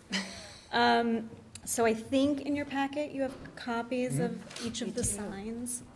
We can talk about the process a little bit if you'd like, but basically we kind of took the whole town, thought about some of the things that we've done, like positively, to mitigate some scary stuff already. And then we talked about kind of the scary future and what that could look like and what could we do to make it less scary or to wake people up and say, hey, this is coming our way, whether we like it or not. How do we, as a town, want to address that? So the first on our list is something we should be very proud of, same with you, Max, is the elementary school, because it is a super wonderful example of what we can do in this town. Yep, and there's a little location asterisk at the bottom of where exactly we would put it. That would definitely be a conversation as to how we want to display everything, but each location can be tailored to what's appropriate for that space. The second one is my favorite. It is about the microforest. Love it or hate it, it is a... I can't. Can't scroll down? I can't. No. This can't be right. It's moving. I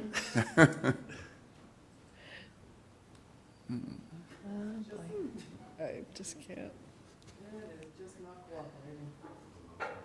Well, I will read it. First microforest on the North Shore begins increasing biodiversity, cooling and filtering the air and storing carbon, May 2022.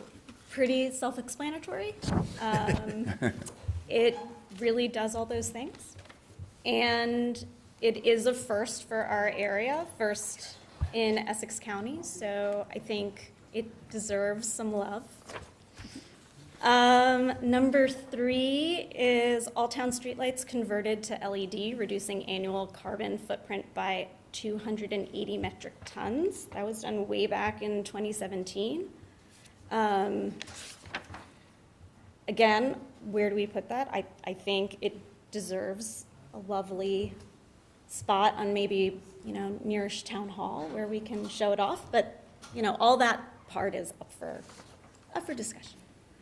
Number 4 is First EV Charging Station celebrates 10th anniversary with expansion to accommodate 50 vehicles at 10 sites, 2031. Oh, that one's for you, Max. So I just want to say that's an interesting one because it really is about the past, but, you know, it's looking ahead, so it's a kind of combination. But the others are all things that's already Absolutely. Number 5, town vote preserved these 5 acres of green space, providing climate cooling and boosting biodiversity. So that's the Archer Street property that can't wait to see how that develops. It's super exciting. Number 6, responding to escalating threat of higher floodwaters, the fish house is relocated to preserve its historic value. So that's one of those scary futures, right? Like, we know it's coming. How do we preserve something so meaningful to the town in a way that really preserves it, rather than just kind of puts up some guardrails that are mostly temporary. And I know we're not like literally predicting the future, but can you give some sense of like why, you picked 2042 as opposed to 2032 or 52, or is it just, it's supposed to be kind of illustrative? Yeah, I mean, we talked about that a little bit. I think this one in particular, this one and the next one we were discussing right as the new FEMA maps came out. And looking at those maps in conjunction with how often the actual 100-year floods were actually happening kind of guided us to these dates. But obviously they're not perfect dates. They're just an educated guess based on the science that we have. Yeah, I mean, I'll add, in addition to the FEMA maps, we looked at there's the Massachusetts Coastal Flood Risk Model, MCFRM, and that forecasts 2030, 2050, 2070, and 2050 and 2070 are really like the sort of the planning horizons that everyone thinks about. And I mean, if you look at 2070, they're forecasting like flood probabilities, but also depth of flood. And so for both of those locations, it's 100% probability that the area will flood. That doesn't mean it's going to be flooded all the time, but it just means it will be flooding every year, essentially, and we know that. But the depths for a 1% or a 100-year storm, when you get to 2070, you're talking about anywhere from 4 feet to 10 feet depth. So I think I agree it's scary, but I also like to think of these as optimistic because they're saying we're relocating, we're preserving, we made a plan, we took action to save a resource or to do something about this. It's not saying, this building was destroyed by flooding, and relocating can mean vertical relocation as well as physical relocation somewhere else. So we're not really defining what that is. And then lastly is Thanksgiving Day game played at Phillips Park for the last time as field yields to seawater inundation. And that is 2064. That is also based on flood models, and that Phillips Park is basically a wetland.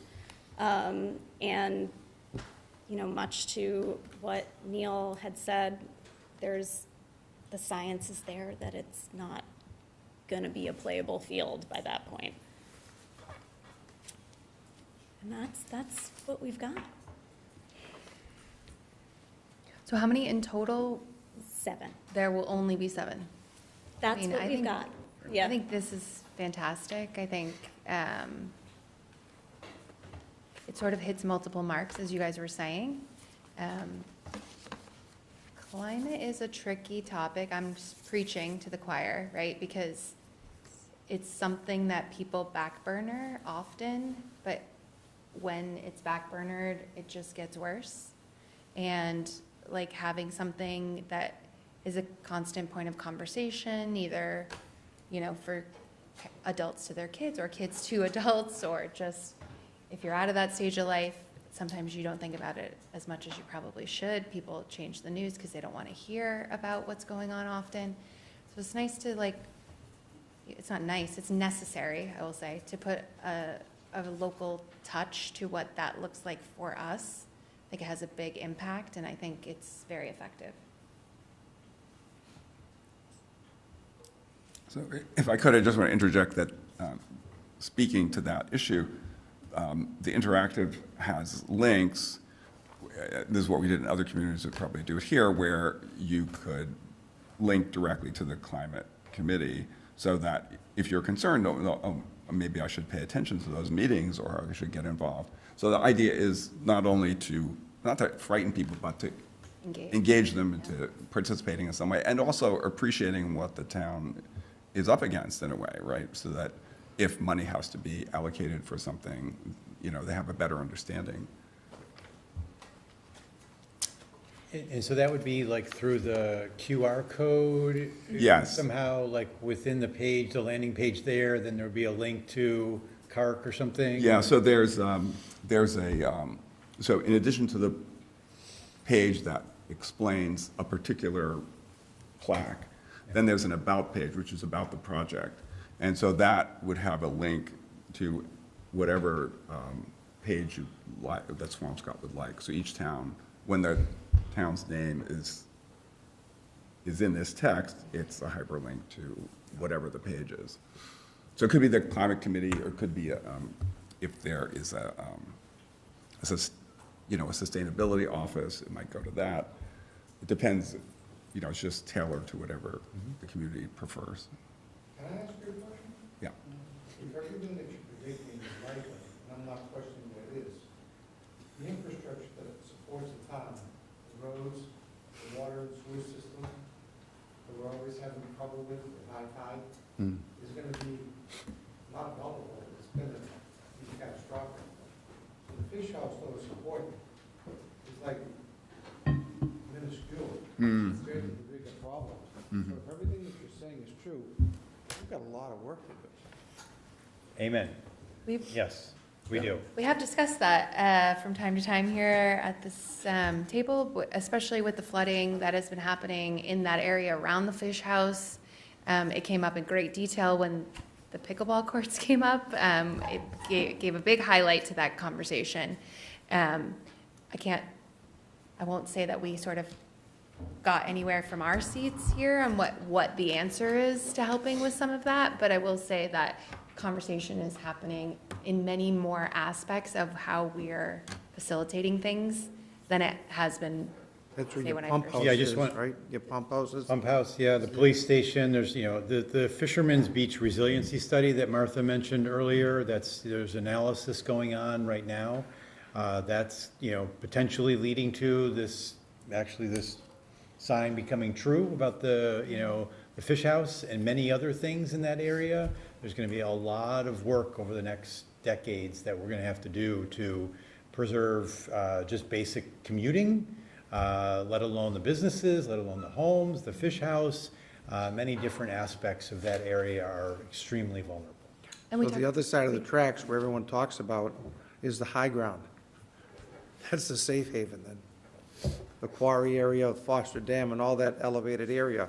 I think, too, we talked about it in the emergency preparation plan. Graham, Chief Archer was just here speaking to us about that. We talked a lot about, whether the, having the emergency epicenter being in that area that is susceptible to flood is the best idea going forward, and taking a look as we revise that going forward, if that's the best spot for it. So it's definitely contextual to a lot of the conversations we're having, to your point, Charlie. I think what's really helpful about this project is and what I find really interesting about it is it helps to, like was said before, it helps to engage the general public in some way, in a small way, and just try to socialize some of these issues. I think Charlie's comments are exhibit A in a way. Right, and it can help us, it can help because I don't think Swampscott's not unique, but I think in most communities, the conversation, it's not socialized regularly, and it needs to be in order to be able to do the planning and make some of the choices that need to be made in the next, 10 years or more. So I think it's one way to help us do that. It's a lot more needs to be done, but it's a small way to do it. Yeah, I think there's a direct correlation, Neil, to your point, to socialization and financial planning. Because when you come asking for money and people are like, well, this is the first time we've talked about this, it's like, well, number one, it probably isn't, but it then becomes difficult to get over that hurdle. So anything we can do to socialize the topic so that when either there are financial needs or grant opportunities available to us, and people are like, well, I didn't know we need this in this way. It's just another opportunity for us to say, no, we are very aware of what we need, and wouldn't it be great if we could obtain more funding to facilitate it, so. Right, it's a conversation starter, if nothing else, right? Yep. And it's attached to places in town that are very close to a lot of people's daily life, right? So this is how we educate and highlight and start that conversation. I think it's brilliant, really. So do we, it said possible vote. I'm not sure. I don't know, but they're, I'm not sure that's necessarily required. Right. And we could, for emphasis, I suppose. you want to propose a motion? I'll propose a motion to accept the report from the Climate Action and Resilience Committee and supporting the installation of these 7 signs. I would say in concert between the town administrator, since it's town property, and the committee. Second. All in favor? Aye. Aye. I guess the only carve-out I always make is, I know you said spots are TBD, and just being thoughtful of the accessibility to those spots by members of our town. So, you know, it might be great to have one at Archer Street because it's, you know, 5 acres of accessible, preserved land, but it's not super accessible to all members, so just being thoughtful about that. Absolutely. Which I'm sure you all will be. Yep. Thank you. Thank you. Thank you. Thank you guys very much for all the work, and thank you for joining us. Great, thank you so much. Okay, so we are moving on to 24 Reddington Street, the Hadley. And discussion and possible vote to approve the schematic designs. We should have Marzi on. She, She is on. yeah, she is. Hi, I'm actually on, and Ted Dooley is on the call, I do believe. I do see his, From the planning his planning board, from the planning board, yes, and hopefully he'll be able to join us as well. Yep, It's on. he's on, and Marzi, if you wanted to begin? Absolutely. What I would like to do, if you don't mind, in your package, you should have received an update from the planning board. And what I would like to do is maybe ask Ted to walk us through it. I was not part of the meeting at the planning board. I only have their notes. So maybe it would be beneficial to have Ted go over that. If not, I'm happy to sort of provide to you the comments that I have received that are part of your package. Sure. Ted, Diane, could you unmute Ted? He is unmuted. He is. Ted, if you would like to unmute, There he is. you're welcome to. Hello, how's everyone doing tonight? Good, how are you? Good evening. I'm doing well, thanks. Thank you for joining us. Of course, thank you for having me, and Marzi, thanks for your help coordinating having Clearview come to our planning board meeting on Monday night this week. Very helpful, and I hope the comments that are reflected in your packet are helpful as you look through your votes for the schematic design. Just to give a very high-level overview, again, you should have all of these notes in your packet. A few of the pieces that stood out, parking lot lighting in the parking lot to the side of the building. Our board had encouraged Clearview to ensure that the lights were a little bit more human level rather than kind of the lights that you'd see in a shopping mall complex or something that are 20 feet high or so, using more human height lighting in order to prevent off-site lighting going to neighbors, but also to residents or people who are staying in the hotel, making them look like they're looking down into a parking lot rather than into a field of lights, for lack of better description.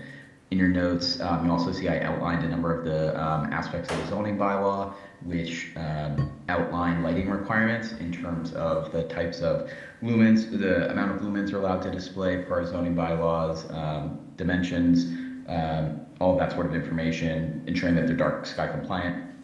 That's all existing in our zoning bylaws. We went through that with the developer, and again, that's all in your in the letter from the planning board. Moving on to bicycle parking. We encourage the use of somewhere to block up bicycles. The developer said they do this at almost all their hotels. Wasn't on the plans, but something that they do regularly, so that didn't cause any issues for them. The architectural alignment of stairs, there were just a few minor misalignments of dimensions on where the stair locations were on some of the floors. I think it seemed like that was just an error in the architectural plans, nothing nothing design-wise, but wanted to call it out just to ensure consistency as they move from schematic plans into bid sets, et cetera. The roof massing and bathroom placement is something that took a fair bit of conversation with the applicant on Monday night. The rooftop, as you saw in the plans, I'm sure has 3 towers almost that are kind of new massing that are going on to what's the existing roof. It had one tower that was a staircase on the Reddington and Humphrey Street side. It had the elevator tower that was the new construction. And then it also had a third massing on the roof that housed just the bathrooms for the roof. Those 3 areas were new massing on the roof line. Our encouragement to the applicant and to you all is to consider how that 3 new massing could become 2 new massings instead. If you're viewing this, a lot of you, we're all familiar with the building, but this building is interesting that it almost has 3 front sides. The side that you see it from Reddington, the side that you see from Humphrey Street, but then also the massive side that you see from Monument Ave, from Town Hall, from the Farmers Market, etc. So our recommendation here was to try and find a way to have the bathroom massing be better incorporated into one of the 2 other areas that'll be new construction on the roof in order to have more symmetry, and also to try not to have in all projects, we encourage there to not have excess massing when you don't need it. And that seems like one area where it could have been consolidated. Without speaking for the developer, they mentioned something along the lines of, that's an interesting thought, why don't we think about that and get back to you all? That's how they left it on our meeting on Monday night, but did want to encourage you all to look at that. Since these are all new additions to the roof line, minimizing the excess massing is something that is always helpful and something we always look to do. I'll try to move through the rest of this rather quickly. The material palette and color relationship, the new construction piece that houses the elevators, was something that we, at least in the designs that we saw, was in a darker color that was kind of stood out drastically from the red brick and the cream colored accent color that the Hadley has and the annex has. So we encourage the applicant to find a more complementary color rather than they had shown dark brick used. So we just encourage using a more complementary color so it looks more like a feature of the original design and the original intent. Moving on to entrance design, weather protection, just adding a awning over the ADA accessible entrance on the elevator bay to really give the front door more of a welcoming and apparent view for where the entrance is. Considering sawtooth parking for the I believe it's 8 or 9 compact parking spaces that go along Reddington Street. Sawtooth parking, for those of you unaware, is just then the spaces kind of have a small area of green space at the front where you would have a curb, preventing your car from going forward. So it just allows for a very nominal, almost inconsequential amount of additional green space, but every bit counts. So the encouragement was to have that sawtooth parking. It adds a little tiny bit more green space, but that area, as you all know, on Reddington Street in front of the Hadley does have some trees, so it just gives a little bit more room for that kind of native planting and tree line to continue. Mechanical system integration, they had mentioned to us the intent to use heat pumps, which is good news for all. The one recommendation that we had was really impressing on the importance of having significant screening around the compressors on the roof. I'm sure you are all aware there's a lot of buildings that have gone up in some of our neighboring communities that don't have screening around the rooftop heating compressors, and they stand out, not always for a good reason. So just ensuring that there's that screening so that it does not become distracting from a historic building looking at it. And then there were a few other pieces that we added in as well, just ensuring that the elevator configuration on a number of floors were consistent with the intent of the applicant. There was a question about if there was any administrative space near the front check-in lobby. That was not something that came up at our meeting, but it was a question we had after the fact. We didn't see any sort of administrative place near the lobby. Wasn't sure if that's a design or just had that's probably more of a question for the developer. But that kind of gives a very quick, very high-level overview of the conversation we had with the developer and the feedback we provide to you all happy to answer any questions. I realize I probably sped through that really quickly, but I don't want to take up too much of your meeting. If I could maybe add to that too briefly, we did hold a neighborhood public meeting on September 29th for residents to share any additional comments regarding the project. And some of the comments that we have received were, Ted just listed them, because lighting was a question in terms of the design, but also residents were concerned about pest control, and that's something that will be addressed by the developer. There were some questions about the playground and the play structures, and that's something, again, that we're working with the Conservation Commission and in regards to placing some of the equipment at Linscott Park. And we also received a comment from a former member of the Hadley Reuse Committee who was concerned or stated that the developer to take a look at the architectural features of the building, because she just thought that some of the materials that were used in connecting the two buildings were somewhat heavy, and then maybe there are other design aspects. And I think that that's something that Ted also you commented on, and it's part of the design. Yes, and I think that was more designed as from an aesthetic, from it looked like from the presentation last night, it was like black bricks being used, which obviously are starkly contrast from the kind of red brick that Hadley has. So our comment was more of finding a way to maybe use white brick or that cream colored brick that kind of is the accent color for the Hadley as it is now, just to create kind of a cohesive color palette throughout the whole building, old and new. Right. And I think the big top line that I can end with, unless you have any other questions for us, we were very flattered to have the developer present to us on Monday, very ecstatic to have them there. They did a great job walking through the presentation. So by and large, the board is very excited to see what comes of this project and looking forward to it. Thank you, Ted. It is interesting, an interesting point we didn't really sort of talk about last time when the developer was here. You know, when you think about the Hadley, it faces one way, it's residential, faces sort of, the other way is sort of commercial, the backside of it is park space. So it really, like, initially, I was thinking with regard to the screening that you'd be screening for residential, but it's really like you're screening for almost when you're on Town Hall lawn and you're looking over, you don't want to see those massive units on the rooftop, and you want to see a beautiful historic building. You don't want your eye to be drawn up to those features. So they have their work cut out for them a little bit there to sort of please all the angles, I guess.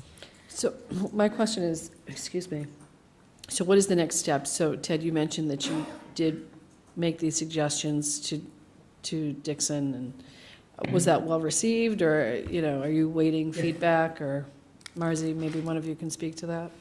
Yeah, absolutely. So per the land disposition agreement, the select board has until November 5th to share your comments to the developer in regards to the schematic plans. Because as you know, these are just schematic plans. This is a first pass over on the design of the project. So I think the development team is looking for feedback on what they are proposing. So our recommendation would be to include the comments that you received from Ted and the planning board, as well as some of the comments which we received from the neighbors, and as well as any other boards that have submitted comments to us to date, and share it with the development team by November 5th. Great, thank you. Are we taking a vote? Do we have to have a vote by November 5th, though, approving them? We need to submit our comments to them by November 5th.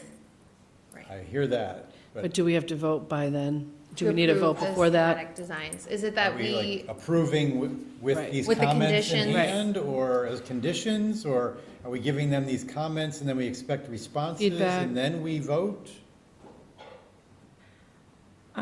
Well, I think you should probably have some type of a decision, or authorize maybe the town staff to draft a letter on behalf of the select board, outlining your comments or feedback on the schematic plans. So then, Yes, so then, we'll vote, it's 2 weeks from today, November 5th, right? Yes. So I think the idea would be that we would, the schematic designs in our packet, if there's commentary to things that need to be changed in addition to the planning board, we need to let town staff know now. Right. And then we would have town staff, as Marzi said, draft a letter that basically says, yes, to your point, Doug, we would be taking a vote to conditionally approve, subject to the notes to the developer, the schematic designs. And then the letter would address the commentary from the planning board and any additional commentary this board had, as well as, I don't know, Marzi, have any other boards submitted? I think maybe I saw one fly across my email. The Open Space and Recreation Committee stated that they'd want to submit comments. I've reached out to the chair just to assure that we would have their comments sooner, so then this way we can share them with you if the select board chooses to bring this up, or if you will discuss it at your meeting, the first meeting in November, so then this way you will have their comments as well. So the first meeting in November, though, is November 5th, so I think that's what we're concerned with, the timing there, right?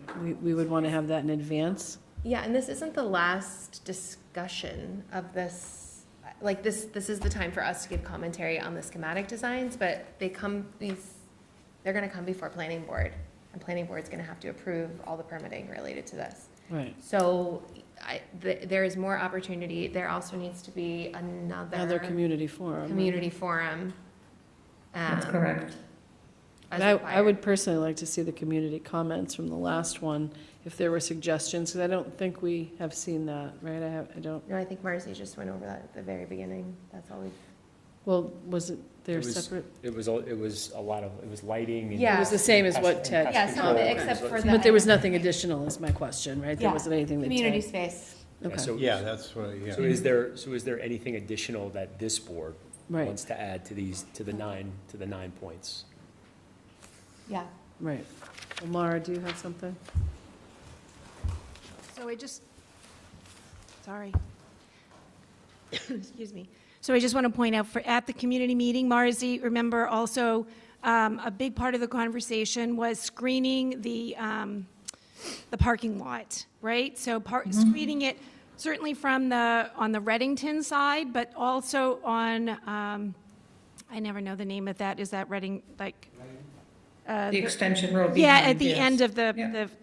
in the field, essentially, at the end of the Like play Monument structures. Ave. Yeah. So it's screening that from the headlights, right? So the abutters were very concerned about the headlights at all hours of the night, and kind of comings and goings that a hotel will bring, and that, that kind of disruption there to folks. So that was definitely a piece of it.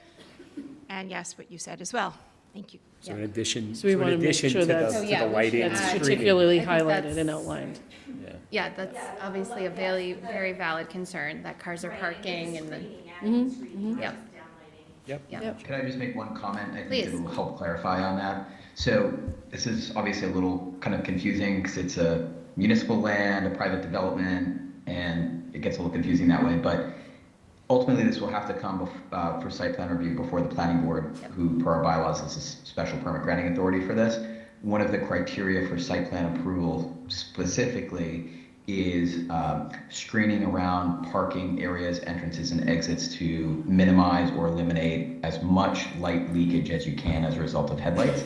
So that, while important to note here, and completely agreed with the comment, that's something that if it does get missed here, it's not part of schematic design because it's not part of the building schematic per se, and that screening would absolutely be dealt with. If it's not dealt with now, it would be absolutely dealt with by the time it comes for site plan review, as every project does. That's one of the criteria. Okay. Yep, thank you, Ted. Thank you. Yeah, I guess that's the sort of important distinction, is that in coming before us for schematic design, it's really building design. Right. Unless, I know there is some commentary about landscape and, curb appeal and parking and all of that, and I understand that there's an interrelationship between all of it, but as Ted said, there are specific bylaws and requirements related to the special permit that they would have to go through, and that sort of our purview right now is really as I understand it, building more, design. a little bit different, but we can certainly, it doesn't hurt to bring up things Right. that we want them to know in advance as soon as we want them to know it. So. Absolutely. Did you have one more thing? Yes, Please. thank you, and I appreciate you indulging me. So Ted, I'm sorry, I'm losing my voice for some odd reason. So after that meeting, Ted, the other evening, I know Jared talked about the bathrooms at the back. So as much of a concern is of the bathrooms, kind of, I'm so sorry, from a standpoint on Linscott Park and how that would look. Afterwards, I kind of was thinking it's really more of a, yes, I get the visual, and I think visual is really important in terms of the historic building, but really it was the sound. So since we're, kind of not getting assurances about putting on solar panels on the annex, then all of those mechanics are going to go on the side where people's homes are. So I think that is what really needs a second pass in terms of, sound. So, just to say We that. did put some safeguards into the LDA about the mechanics that, Doug, you're gonna have to help me here, about the level of environmental Decibel level. responsibility that some of the mechanics were going to have to live up to. Well, they have to adhere to our new super stretch code in terms of, if that's what you're referring to. That doesn't say anything about their placement. Placement. No, it doesn't say anything about their placement, but I'm Noise just or- saying, I think when we're thinking about more state-of-the-art equipment, it being a little bit more quiet, a little bit more, further advanced than throwing stuff up on the roof that is. Pumps are great, but I'm they're happy to. loud. Please, I'm Ted, happy to thank answer you. as well. Please. So this comes up a lot for projects, no matter what size, scale, whatever they are.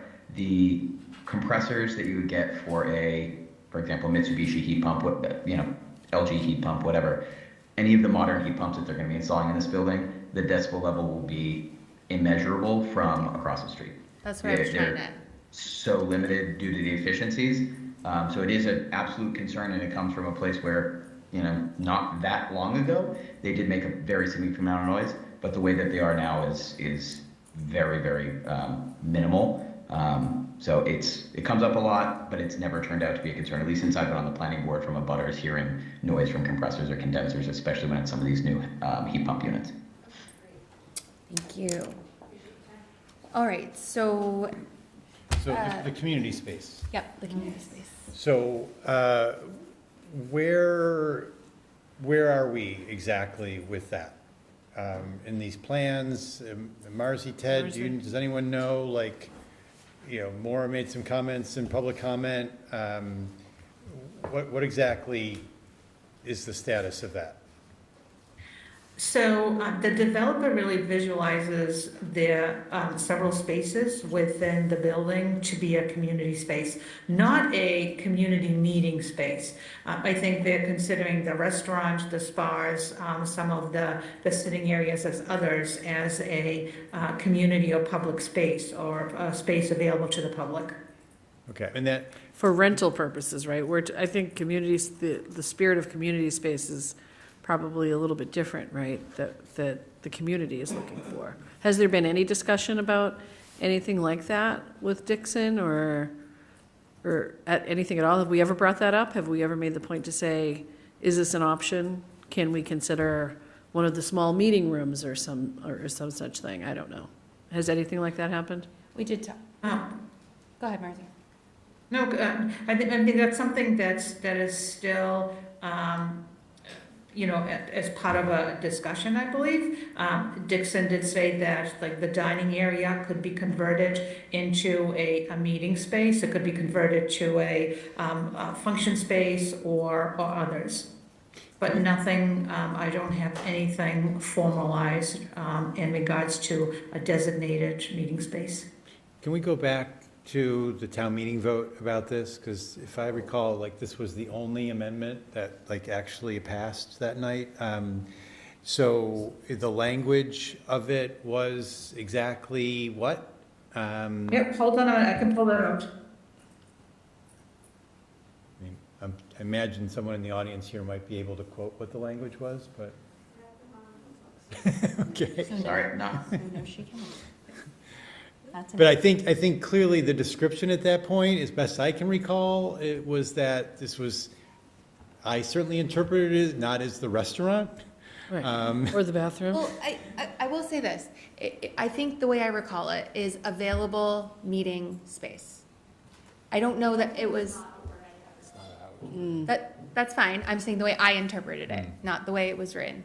So maybe, I don't know if it was, Marzi, you can read the language, if the intention was that it was 100% of the time available, or was it that it was going to be more often than not available? I mean, I understand the spirit of it was that there would be a community space where you could go and it would be available within reason, I think. So, I mean, so if that is something the developer is saying the restaurant is available for, like if it's not open for lunch and we can use it as a available community space, then that, we just have to understand the mechanics of it. And then how do we go about doing it? And how is it advertised? And how is it available? And Right, I think we have to put some guardrails and Right. ask for what we want, right? If this is something that was agreed, and did you have that language, Marcy, just so I could hear it, whatever you do? It's up to us to ask for it at this point. Yeah, just give me 1 minute, I'm looking for it, and, because we did, the amended article stated that,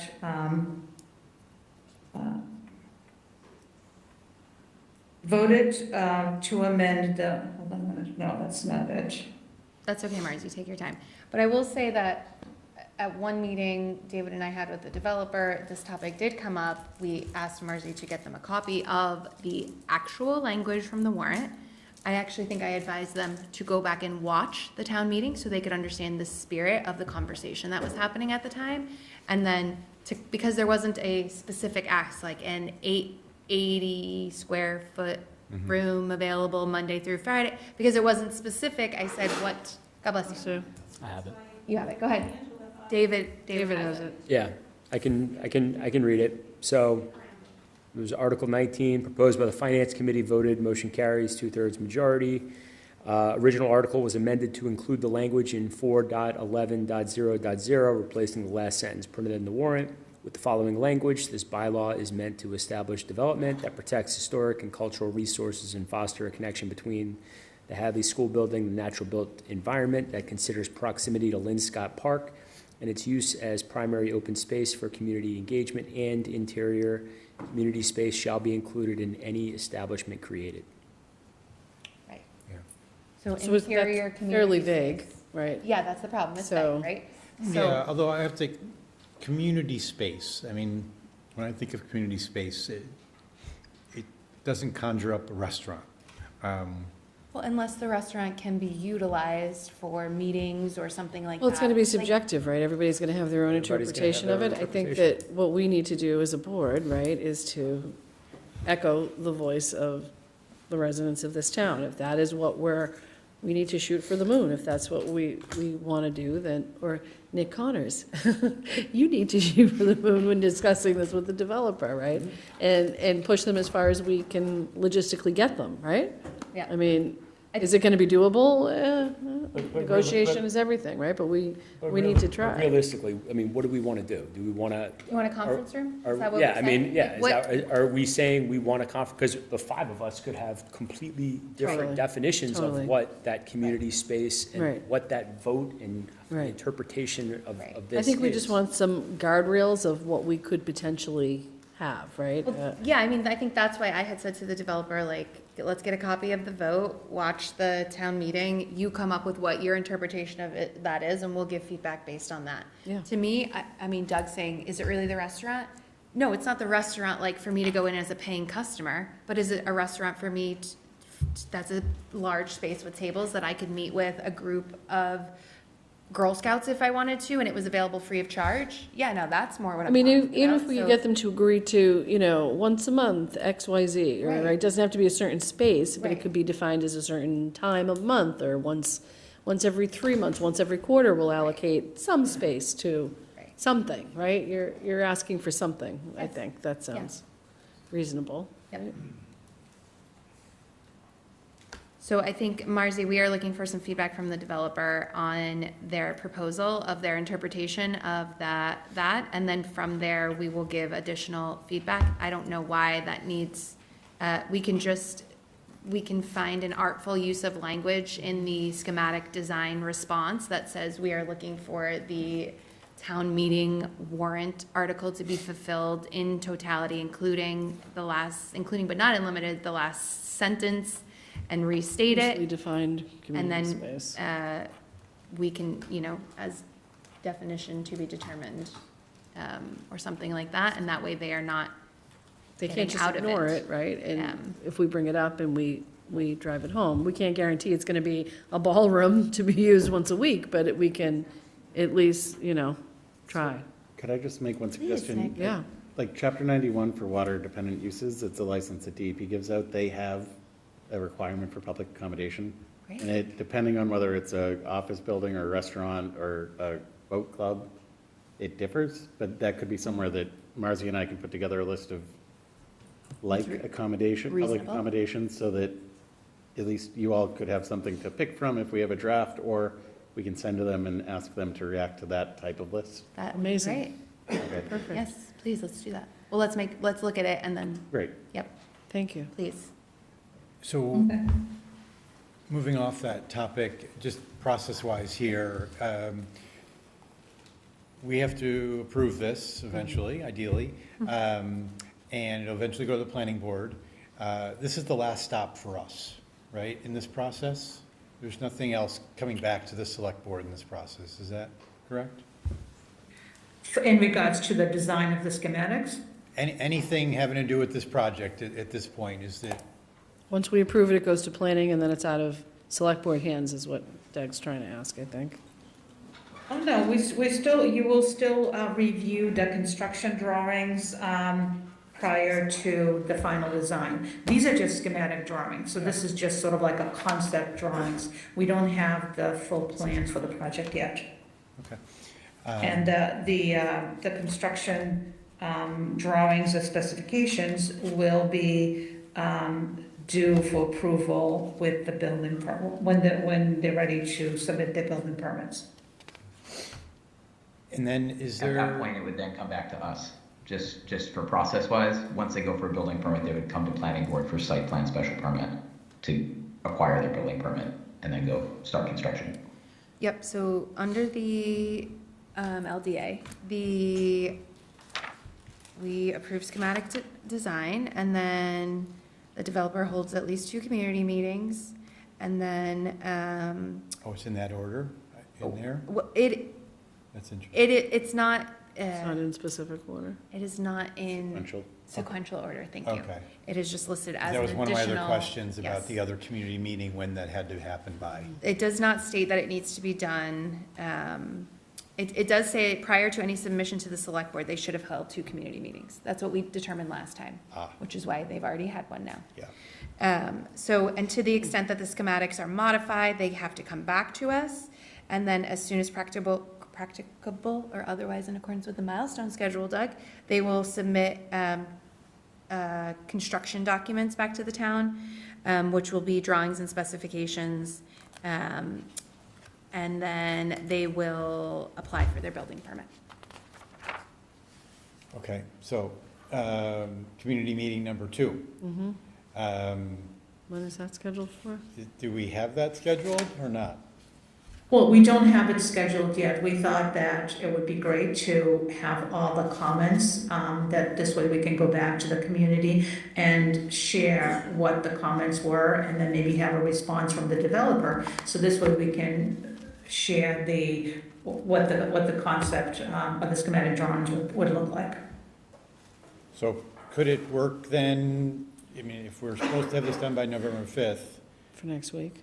could it work for us to share these comments that we have right now, from us, the planning board, with the developer, so they have them in hand, have another community meeting before November 5th, so we have everything in hand to fully approve on November 5th? Yes, we are meeting with Dixon tomorrow. I'm happy to work with him to schedule a meeting prior to November 5th. Great. Sounds Makes great. sense. Yep.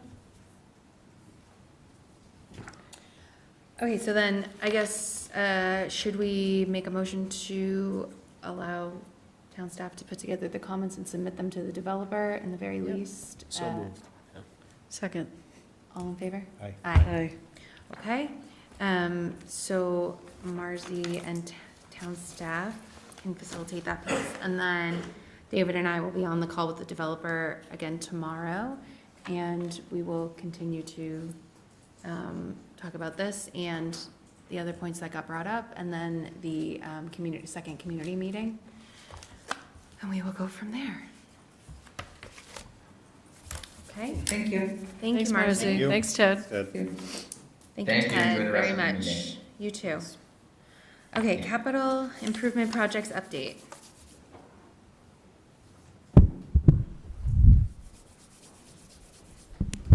Ryan's up too. so- And Ryan Hale is also on.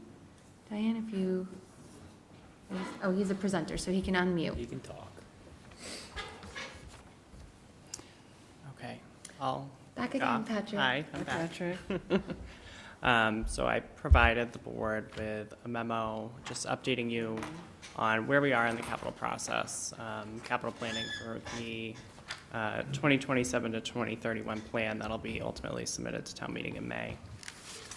We're still very early in that process. The Capital Improvement Committee has met 3 times this fiscal year. They've looked at their procedures, and they've actually broken off and spent time speaking to department heads about projects that have been undertaken in the past, to use that data and inform, the process going forward as we go to update the plan this year. And I submitted to the board a general timeline, what we anticipate timing-wise it will take to go through the steps to update the plan. I'm at the stage right now where I'm going to be meeting with town administrator and the DPW director to go through what was done procedurally in the past and plan the steps going forward to ultimately roll up with some recommendations for updates based on the initial requests we've received, which I've shared with you, kind of the raw data summarizing what's been received to date from the various departments for new project requests or updates to items already on the plan. And I've tried to put general comments on there, but we'll be meeting with each of those people to discuss those projects and updates. That's really the extent here. I would just point out the timeline does allow us to go through all of the steps to update the plan ahead of operating budget season. That's something that the Finance Committee has expressed in the past, and you all have, that we don't want to overlap those 2 processes too much. We want to get capital squared away for the most part before we dive into serious budget review in the spring. So this proposed timeline will allow us ample time to do that and to adjust as necessary through the steps.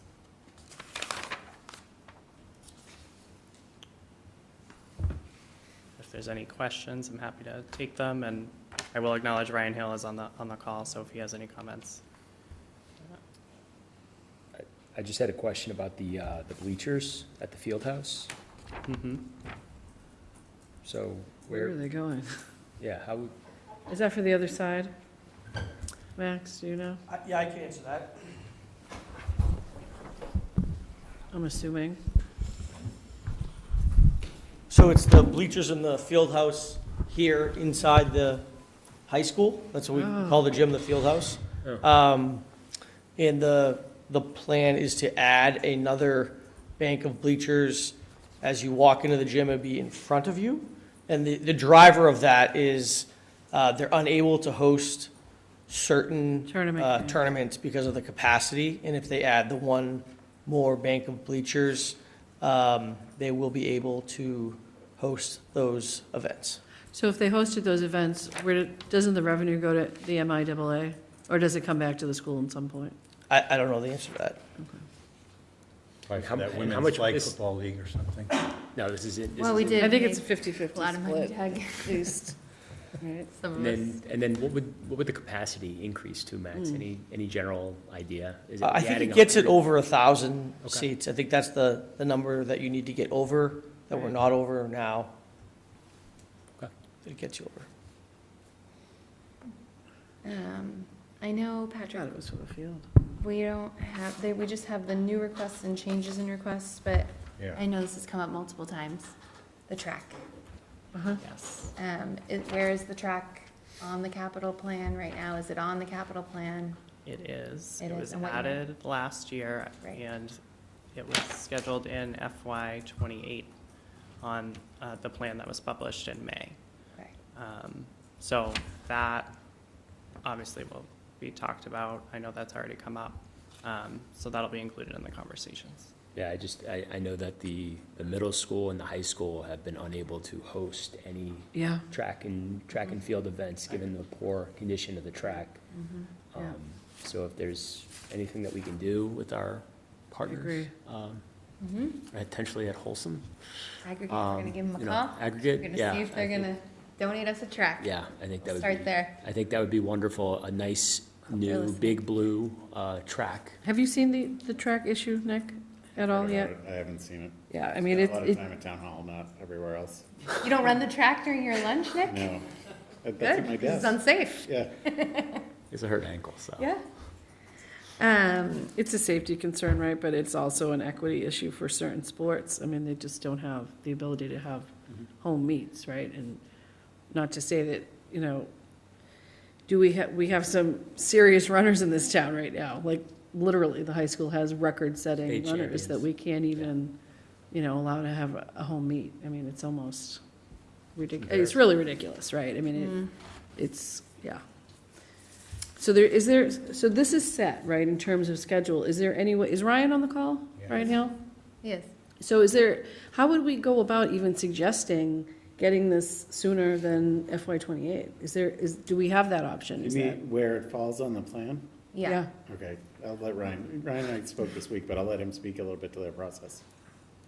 Hi, Ryan. Hi, Ryan. Good evening. Hey, so one important part of the process that I don't want to skip past is our review of previous year's appropriations. Yep. So Patrick has done a great job of pulling together a spreadsheet, which I am almost certain has not been updated by the department chairs and the previous town administrator. So there's millions of dollars that we've appropriated in the past that we don't know the current status of the projects. So it would be helpful to know if we're going to follow through on the projects that we appropriated and are paying interest against before we talk about new borrowing and new appropriations. So I'd like to remind the hardworking staff that that's part of our process, that I'd like them to be prepared to bring to the upcoming meetings. And when it comes to the track or any other new appropriations, we'll just follow the process. Okay, so once you get that updated, will we get to see that? Do we get a copy of that so that we know what's You outstanding get everything I and what? get from Patrick. Okay, so at some point then, once we see that, then we can begin a discussion about it, right? Because I know I've had many people reach out to me about it. It sounds like David is of the same mindset, so it's definitely something that we need to discuss. We might have just the opportunity to have this conversation because Tri-Chair met recently. I know, Ryan, that you've been in communication with Eric about capital being the first quarterly conversation in Tri-Chair. So Awesome.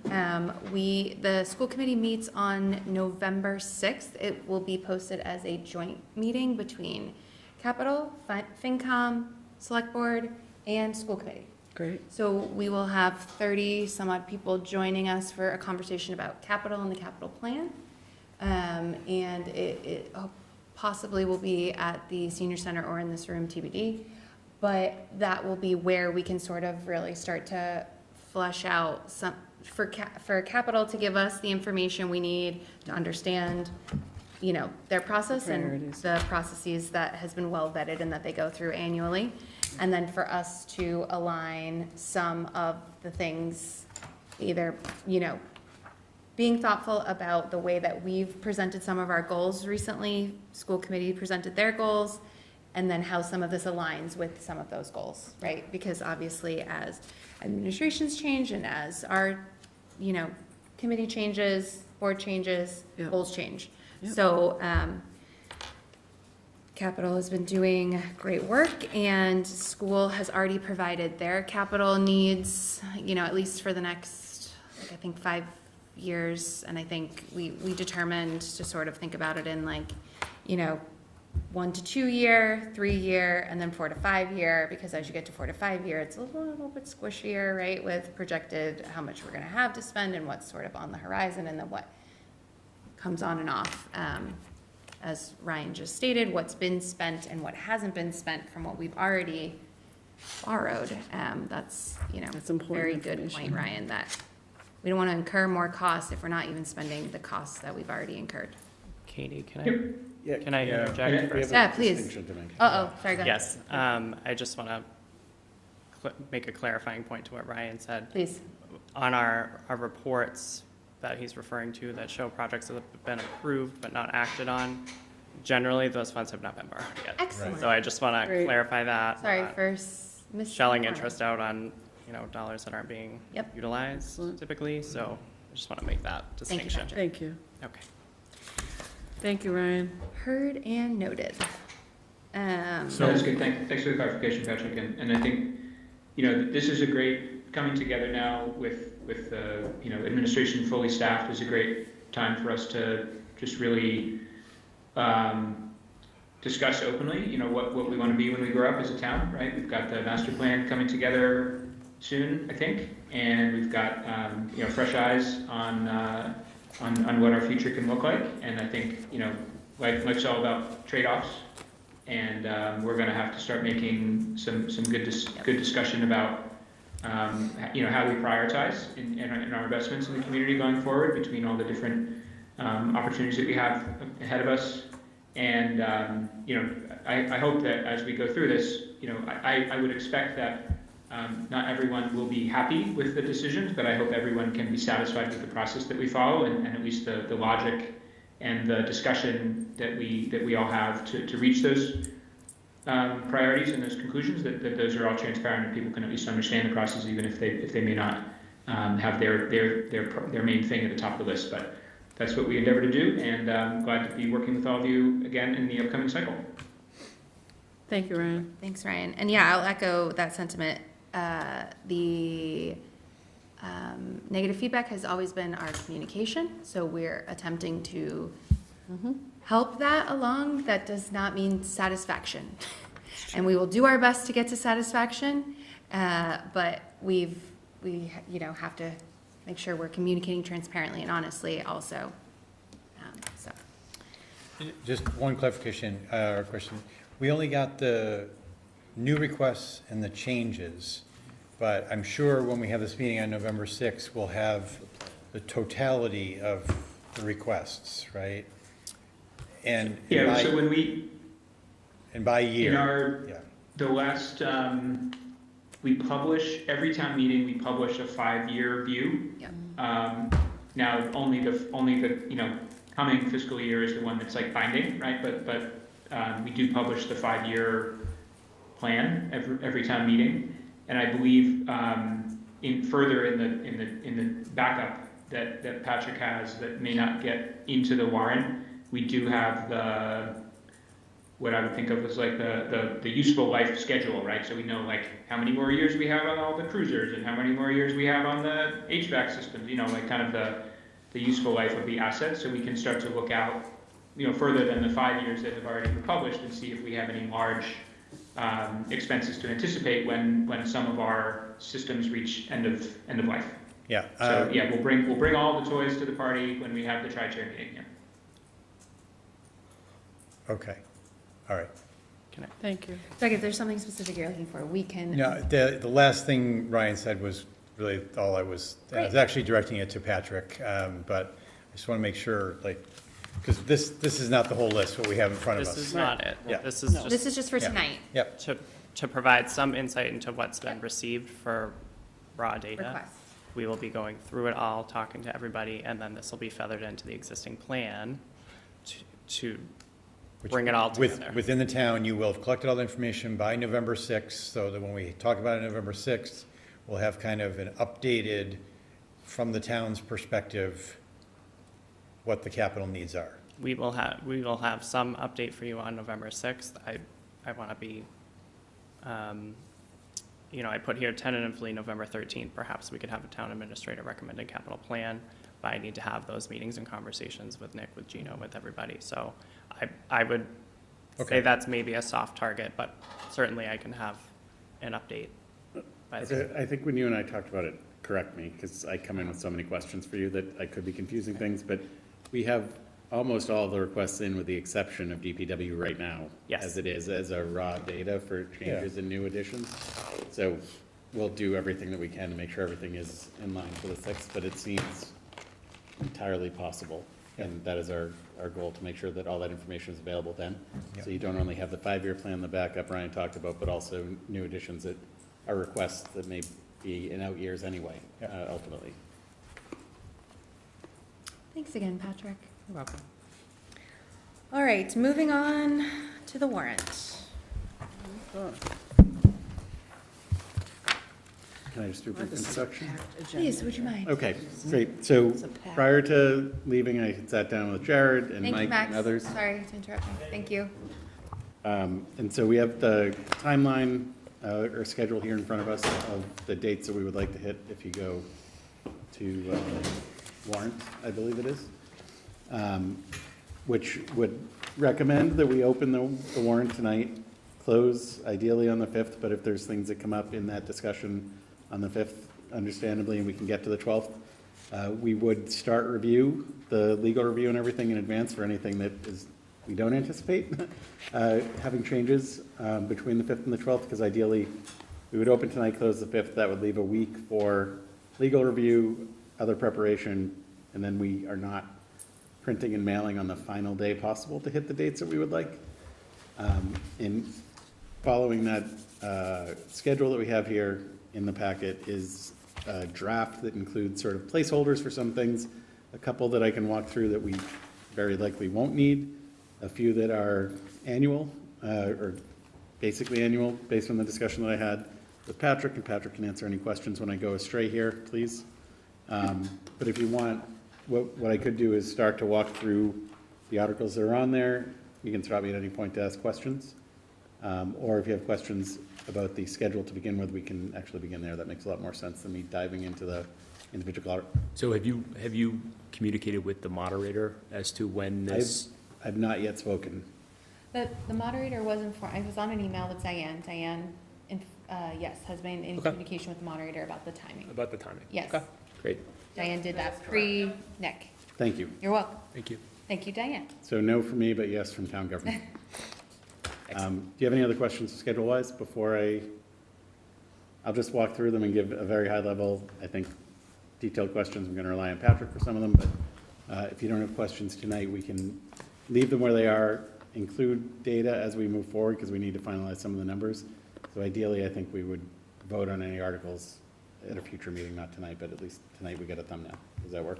Are we going to vote to open first, or? Do you want to, Doug? Go right ahead. I'd like to move opening the fall town meeting warrant of December 1st, 2025. I'll second that. Excellent. All those in favor? Aye. Aye. All right, Nick, go right ahead. Great, thank you very much. So Article 1 is prior year's bills. It's something, again, that you see sort of annually, it happens every year. Article 2 is,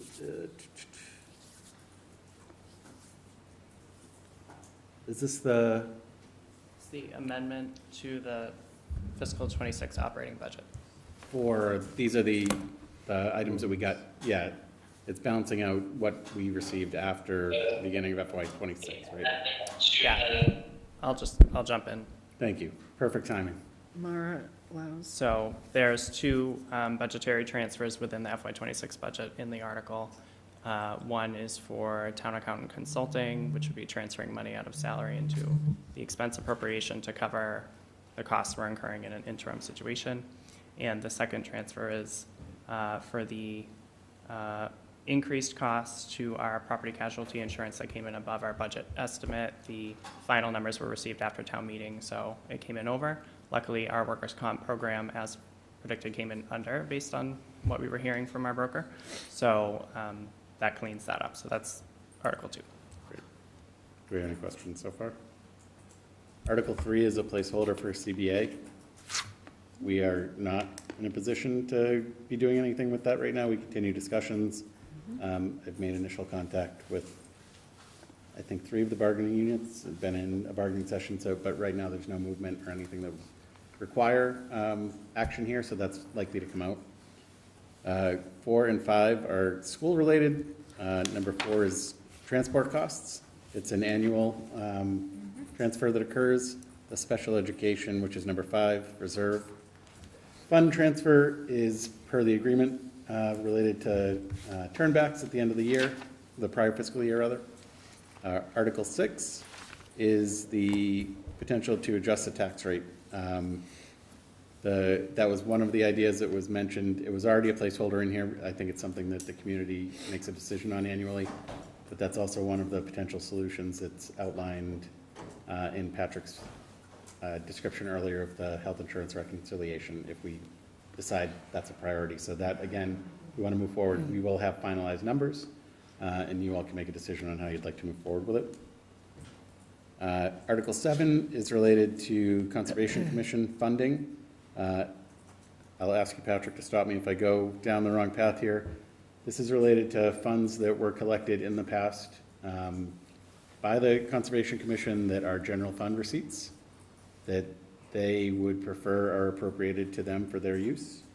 I believe if we were to discuss this article in more depth, both Patrick and I have opinions and input we would like to share, but that, at a very high level, that's the idea that there's money that came in a prior fiscal year they would like appropriated to their use rather than being in the general fund.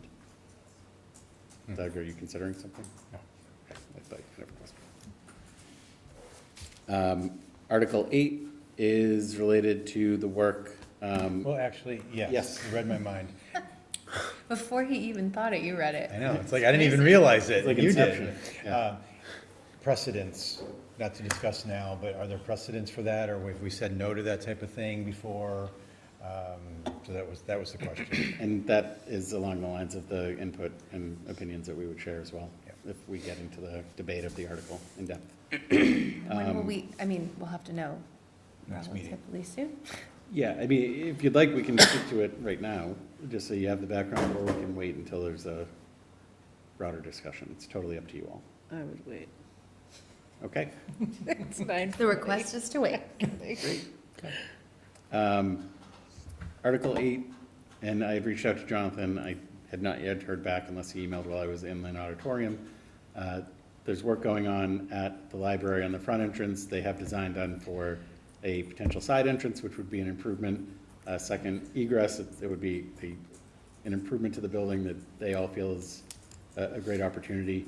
He has put in for a grant that would significantly defer this cost so that it would end up being a match, basically, where the town is giving a portion and the grant is taking a greater portion of the total cost. So I asked him about timeline, when we can expect that, and also if the plan is to keep this in, if we have not yet heard back, and just or pull it and bring it back in the spring if we hear back and know that we have a timeline with funds available from a grant. And has this already been vetted and approved through the Capital Improvement Committee? Do you know? It has not. I communicated to Ryan that there might be items on the warrant. I wanted to wait till after tonight to see if we start formal conversations. But both projects are not going to be new concepts. I think the library project has been talked about a lot, and I feel like we even saw, when we talked about the front, we saw us. I believe the design was done for both at the same time. Okay, And the funding is only the available grading had to currently be a for the certain front. way, Got so it was sort of very. so not a new concept. Yeah, okay. Oh, no, understood. I just wasn't know if sure it if was this on had there. been vetted through. Not yet, no. Through Yeah. CIC, so no, not yet. And Article 9 is Abbott Playground improvements. This is, I believe, originally from Marzi and Community Planning. This is a match that also would go with the park grant if we were to secure all the funds to make improvements. I know, among other things, to the ground, but also the equipment, I believe, in the park as well. Where's Abbott Park? Clark.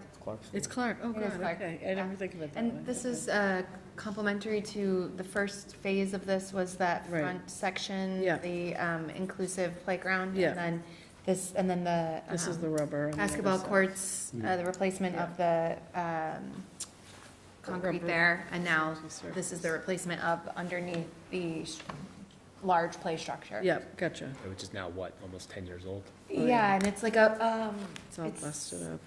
squishy, Rubber bottom. rubber matting now with chips over it, Yeah. and so it would be removal of that and then replacement of it. Right. And so for each of these that I mentioned, we will dial in the exact number to inform any debate that you all would have.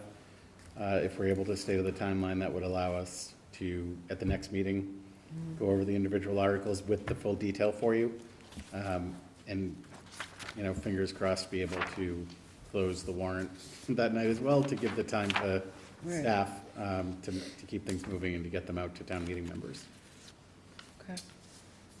I'm sorry, did you say article, did we talk about the last two are coming off, or there was no commentary? So the last two, Which was one is rodenticide, Historical right? Commission, Yep. and one is, So historic preservation is not, I spoke to Nancy, yes, no, I was trying to think of the other people that were in the room, and I can't recall right now, but it is unlikely that that would be ready for this meeting. okay, The idea is that they've done a couple of rounds of feedback with KP, but it has now been, they're sort of answering one another's questions in the comments, like in the margins of the document. And so I Okay. talked to Tom today.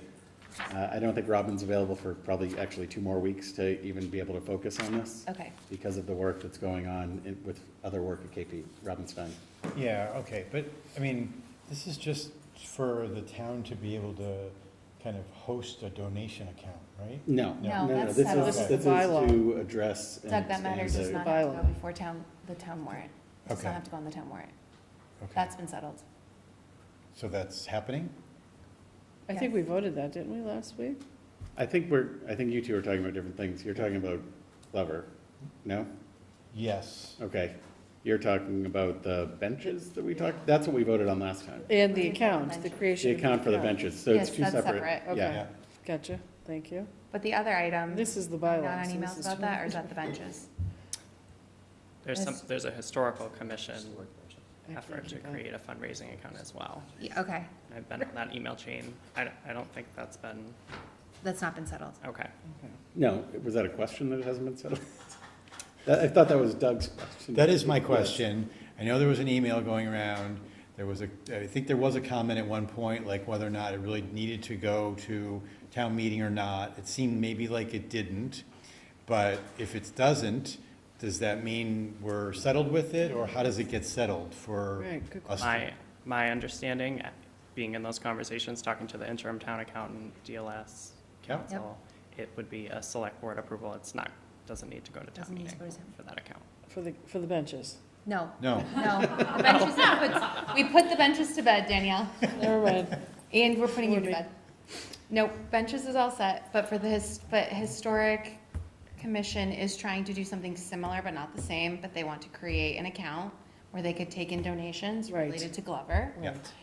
The chain of emails that I am on also was Patrick said, this does not have to go on the town warrant. This is, all we need is approval from the select board to establish the account. And once that's done, he'll establish the account.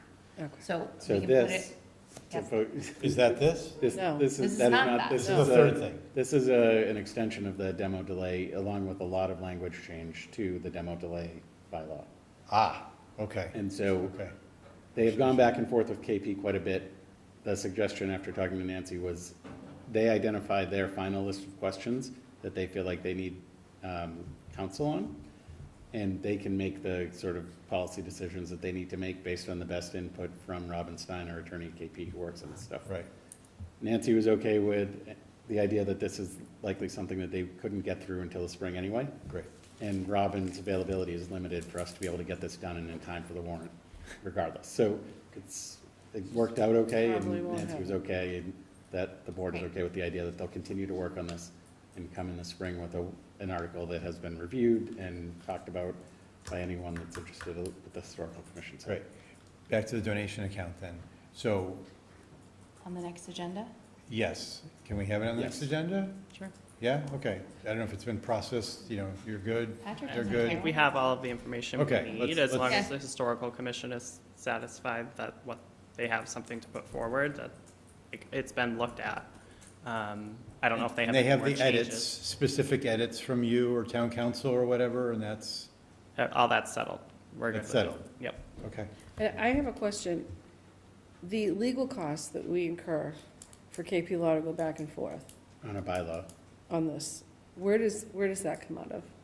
I believe that is within the retainer, because we're not looking at like a completely recoded bylaw. What we're asking them to do here is review changes. I will confirm that, but I'm fairly certain that that's within. I'm just concerned when I hear going back and forth with KP Law, how much we're The dollar spending on signs. this, to be honest. I think over the longer term, over years, it will impact what they suggest our retainer should increase. Mhm. Their description of their service is the non-adversarial things are basically included. If Right. it's not a specialty, like a cable license, and it's not adversarial, that they Right. expect or anticipate to go to court or litigate, Right, right. that it's included. Because this has been, we've talked about this bylaw a lot, so I just want to be You can cognizant. tell that from the document. yeah. Right. I want to just understand what it's costing us, right? Not to get too far afield of where we are, the KP costs are something that I've asked Tom and Darren about. Obviously, labor is also hourly, it's not. Yep. That's not included either. But it's, I asked sort of, the last few bills show me the retainer schedule. Yep. Based, because all we've had for the last few years are not a reminder of what the retainer is, it's here's your increase. Exactly. And Right, Tom great. and Darren, to their credit, were both very responsive and, Good. you know, walked through pending litigation and pending items in detail, and then talked through the way that they have been billing. But it's something that we've kept an eye on to, going forward, figure out what we can do to Great. limit costs and limit potential increases. Thank you, thank you, thank you. And then the other one is a potential, the last, is that the rodenticide one? Yep. It's a potential citizen petition, but I also spoke with her, and she anticipates it would be the spring if we bring it forward, if I understand correctly, our conversation the other day. Okay, Okay. all right. You've been busy. Sort of, just, I yeah, am keeping me busy. just to go down that rabbit hole of KP Law costs a little bit more.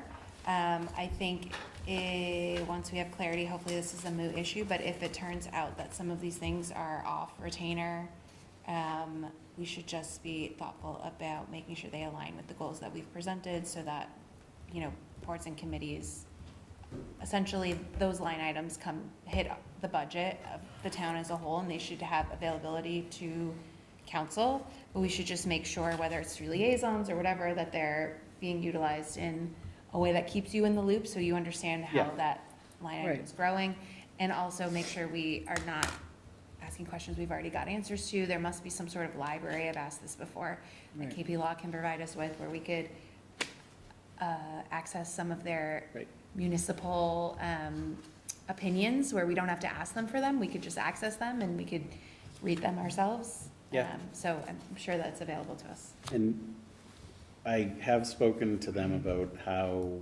it has worked. Mhm. And so, they basically said, to date, they would respond to someone and copy the TA, or at least that's how it's been over the last year or so. I'm not sure how it was previously.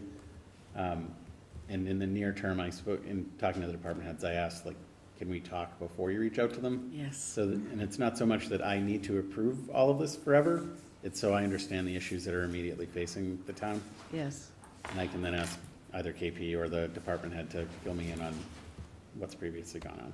Yeah, I mean, I can think of more than one topic that we asked Tom or Darren multiple times for an answer for, and they submitted the same memo back to us. I don't think we get charged. I mean, I'm sure we get charged for them to send that email, but if we could just have a drive or someplace that we're saving some of these council memos, that would be great. Please, please. Please. And that's all I have on the warrant. Okay. Okay. So we will obviously skip the discussion and possible vote on closing the warrant, because that's not going to happen today. And we will move on to the consent agenda. Just like, why are there so many lines here? All right, items on the consent agenda are discussion and possible vote to approve, Community Preservation Committee appointment, Tom Dolly, and Board of Registrars appointment, Debbie Freelander, Michael Bryson as the interim town clerk. And the minutes for 9/17/25, 9/8/25, and 10/15/25. Motion to approve the consent agenda. Second. Can I make a friendly amendment, only because I believe 9/17 came off of the last meeting because Mary Ellen had a note, right? And She's all set. We discussed it. and Oh, made okay. some changes, Thank so you, Diane, for the it's all clarity. I set. just didn't want to sort of ignore that commentary. All right, so there was a motion and a second. All in favor? Aye. Doug, did you have a discussion point? Sorry. Yeah, I could say aye first, but okay. I just want to it's not an insignificant thing that we are seating the Community Preservation Committee with this consent agenda item. Just, make sure the board public understands that this is like the final, but finally at the beginning of the process in some ways. So there are 16 people as part of the committee, really 8 full members, 8 alternates, and we're appointing the select board nominee, whose name is Tom Dolly. Yeah, who we are very, very fortunate, who's actually the admin for another town's CPC. So that's, I think, should be a huge benefit to the committee. Insider baseball. You can there. say the town of Wenham. You can say the other town. Yeah, well, yeah. Just wanted to say, really excited about the people that are involved here, and Diane will have to figure out how they get initially really kind of organized to get going, but yeah. Okay. Thank you very much for pulling that together. Thank you, Diane, for your help, and it is exciting to have somebody on the committee who has a little leg up, I would say, right? Yeah. Because, A lot. we're starting this from full cloth, and it's great to have somebody who already has a little bit of input and understanding into what needs to get done and can help the committee go in that direction, so. Right, because these revenues are already being collected. The committee has to go through an assessment process of the needs, and then actually put out a kind of a process for people to submit requests, then decide on them, and then, theoretically, ideally, potentially, even for May town meeting to start deciding on them. So there's a lot to do. Yep. Good deal. Very good, that's very good news. So I did not say aye, but I am an aye, sorry, this week. For the record. For the record, we've all lied. All right. Do we have select board time on here? We sure do, select board time. Madam Chair, just one moment. I just wanted to report before that on November 5th, Anthony Athanas has offered to pay for 50 senior. Charlie, could I just ask you to approach the mic so that we're not the only one who can hear you? Sorry, thank you for jogging down here with that, appreciate it. I wanted to let you know that on November, I had approached Anthony Athanas and asked him if I could have a special menu to have some of our seniors from the Housing Authority who will never afford to eat at his restaurant. Would he indulge me with that? And his answer was no. He said, I'm going to pay for it. So he's going to be offering, or he's going to have a lottery at the Housing Authority for 50 of our seniors to dine at Anthony Athanas' restaurant on him on November 5th. And the reason I'm mentioning this to you is I would hope that the select board be able to authorize the town administrator to put some kind of a proclamation or some kind of recognition and attend that on November 5th, representing the town and providing or giving Anthony Athanas that recognition for doing that for our seniors. Thank you. Appreciate you notifying us of that, and we will discuss. You said November 5th. November 5th during the day, yes. It'll be before your meeting. What, sorry? I just said it's the next meeting. It's the next meeting, yep, okay. Thanks, Well, Charlie. Thank you. We can't take a vote because it's not on the agenda, Charlie, but we will definitely take that under advisement and have a conversation. I will have a conversation with Nick about it. Great, thank you. Appreciate it. Select board time. So, does anybody want to volunteer to go first? I don't have anything. You don't have anything. Thank you for going first. Yeah, just a public, just a PSA, mental health. It's so incredibly important. There's so many people in our community that are struggling with mental health. And I just want to, anybody who's still watching at 9:58 tonight, check on your people, check on your neighbors, call them, call your family, call your friends. Just because outwardly they look fine doesn't mean that inwardly they are. So just check on your people, love your neighbors, love your friends. Thanks. Thank you, David. Doug? I just want to recognize Nick for being so prepared. That's the goal. Last week, I was only 2 days in last time. Yeah, no, it was pretty impressive. You know a lot of names, a lot of people around town, and a lot of details already. So appreciate it. The two folks sitting still here from Yes. town hall staff are very useful in my being up to speed. So I'd like to thank them. Yes. Sorry to take your time. Not at all. I agree. The only thing I want to mention was on the TA report, but not highlighted, is tomorrow is the 22nd, is the flu clinic at the senior center. Yes. From 23rd. 23rd. Tomorrow. Today's the 22nd, so it's tomorrow. Mhm. But it's from 8 to 6. You have to register. And it's the, you don't need to be, you do have to register, you don't need to be insured. Correct. And you can come receive the flu vaccine. 18 plus. 18 plus, thank you. It's the regular one, not the high dose. Correct. Okay, and it's regular, not high dose, for you seniors who are listening this late. And if you need a ride, you call town hall and I will make sure to figure out a way to get you there. David from will 4 take to you. 6 David will pick you up and take you. if you need a ride, because we don't need any of you guys getting sick on us, so wanted to highlight that. That's it. Motion to adjourn. Oh, I love that. Second. All those in favor? Aye. Aye. Aye. Night, Thank you so everybody. much. Good night, everybody.